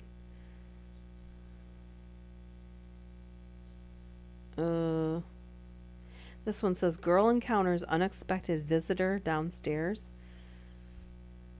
This means her house, not downstairs. That's just to be clear. I woke up at about 3 a.m. to the back door opening. I was in a panic. Oh my gosh. What a way to start the sentence. I was in a panic and couldn't hear properly over my boyfriend's snoring. I thought I could hear quiet footsteps. Then,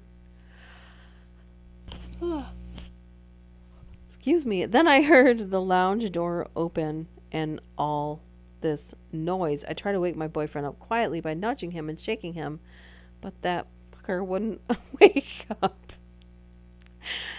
I knew I had to get up myself and look. I dialed 000 in my phone, ready to hit dial as soon as I saw someone, and quietly opened the bedroom door.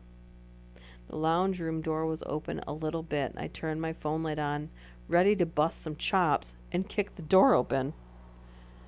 There stood my dog, totally stunned. He had a shortbread cookie in his mouth and a ripped plastic bag with more cookies at his feet. He clearly did not expect to be caught on his snack run. Wow.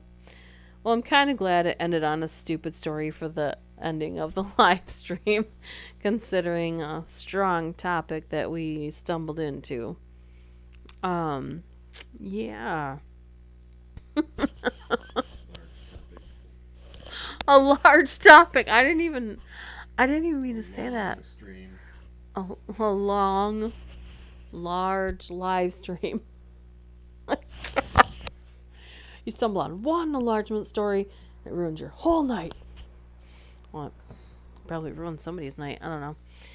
She encountered an unexpected enlargement in her downstairs. Yeah, no, I'm kidding. Ew. She's a piece of work. Friend's sister said the girlfriend told her about it and laughed about it. Eye roll. I would not mind a girlfriend. Peter ignores all the negative commentary about the We lady. have to see what we can do to make that happen. He lives in another country. It's like, Well, that's nothing. it's like when we started the stream, he said it was 4:20 there, and the sun was coming up. That's when I said, "What's the earliest that the sun rises here?"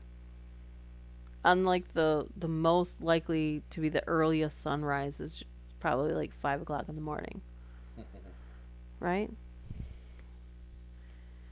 Maybe better to just hold tight for a while, Peter. Unless you can find someone you know is a great one and not a wolf in sheep's clothing. Yeah, it kind of seems like most people aren't having the best experiences dating people, so I would be thankful in the lack of drama that it's causing. That's why you can chat with people online. I'm not really sure where people do that anymore either. Remember, you could go into like chat rooms at one point and like chat with Never done that. strangers. I just don't know. What do people do now? They meet on live streams. So if there's any ladies out there, a single and interested in Peter, he is ready and willing to get his heart broken. We got Peter out there. It's 6:03 now. Enthusiastic young man. Oh God. Yeah, you guys have a good night too. Good luck out there, Peter. Everyone else who's lucky enough to not have AOL For you, Peter. AOL chat rooms. I can hear like hooking up the internet right Can't now. find anybody. There's always good tug and rub places. Oh my gosh. Shh.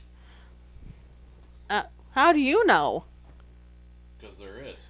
Oh yeah? Mm-hmm. Tell me. I don't know about them, but there is. Oh, you were pretty loud Pass 'em about in Flint all the time. pretty loud about it.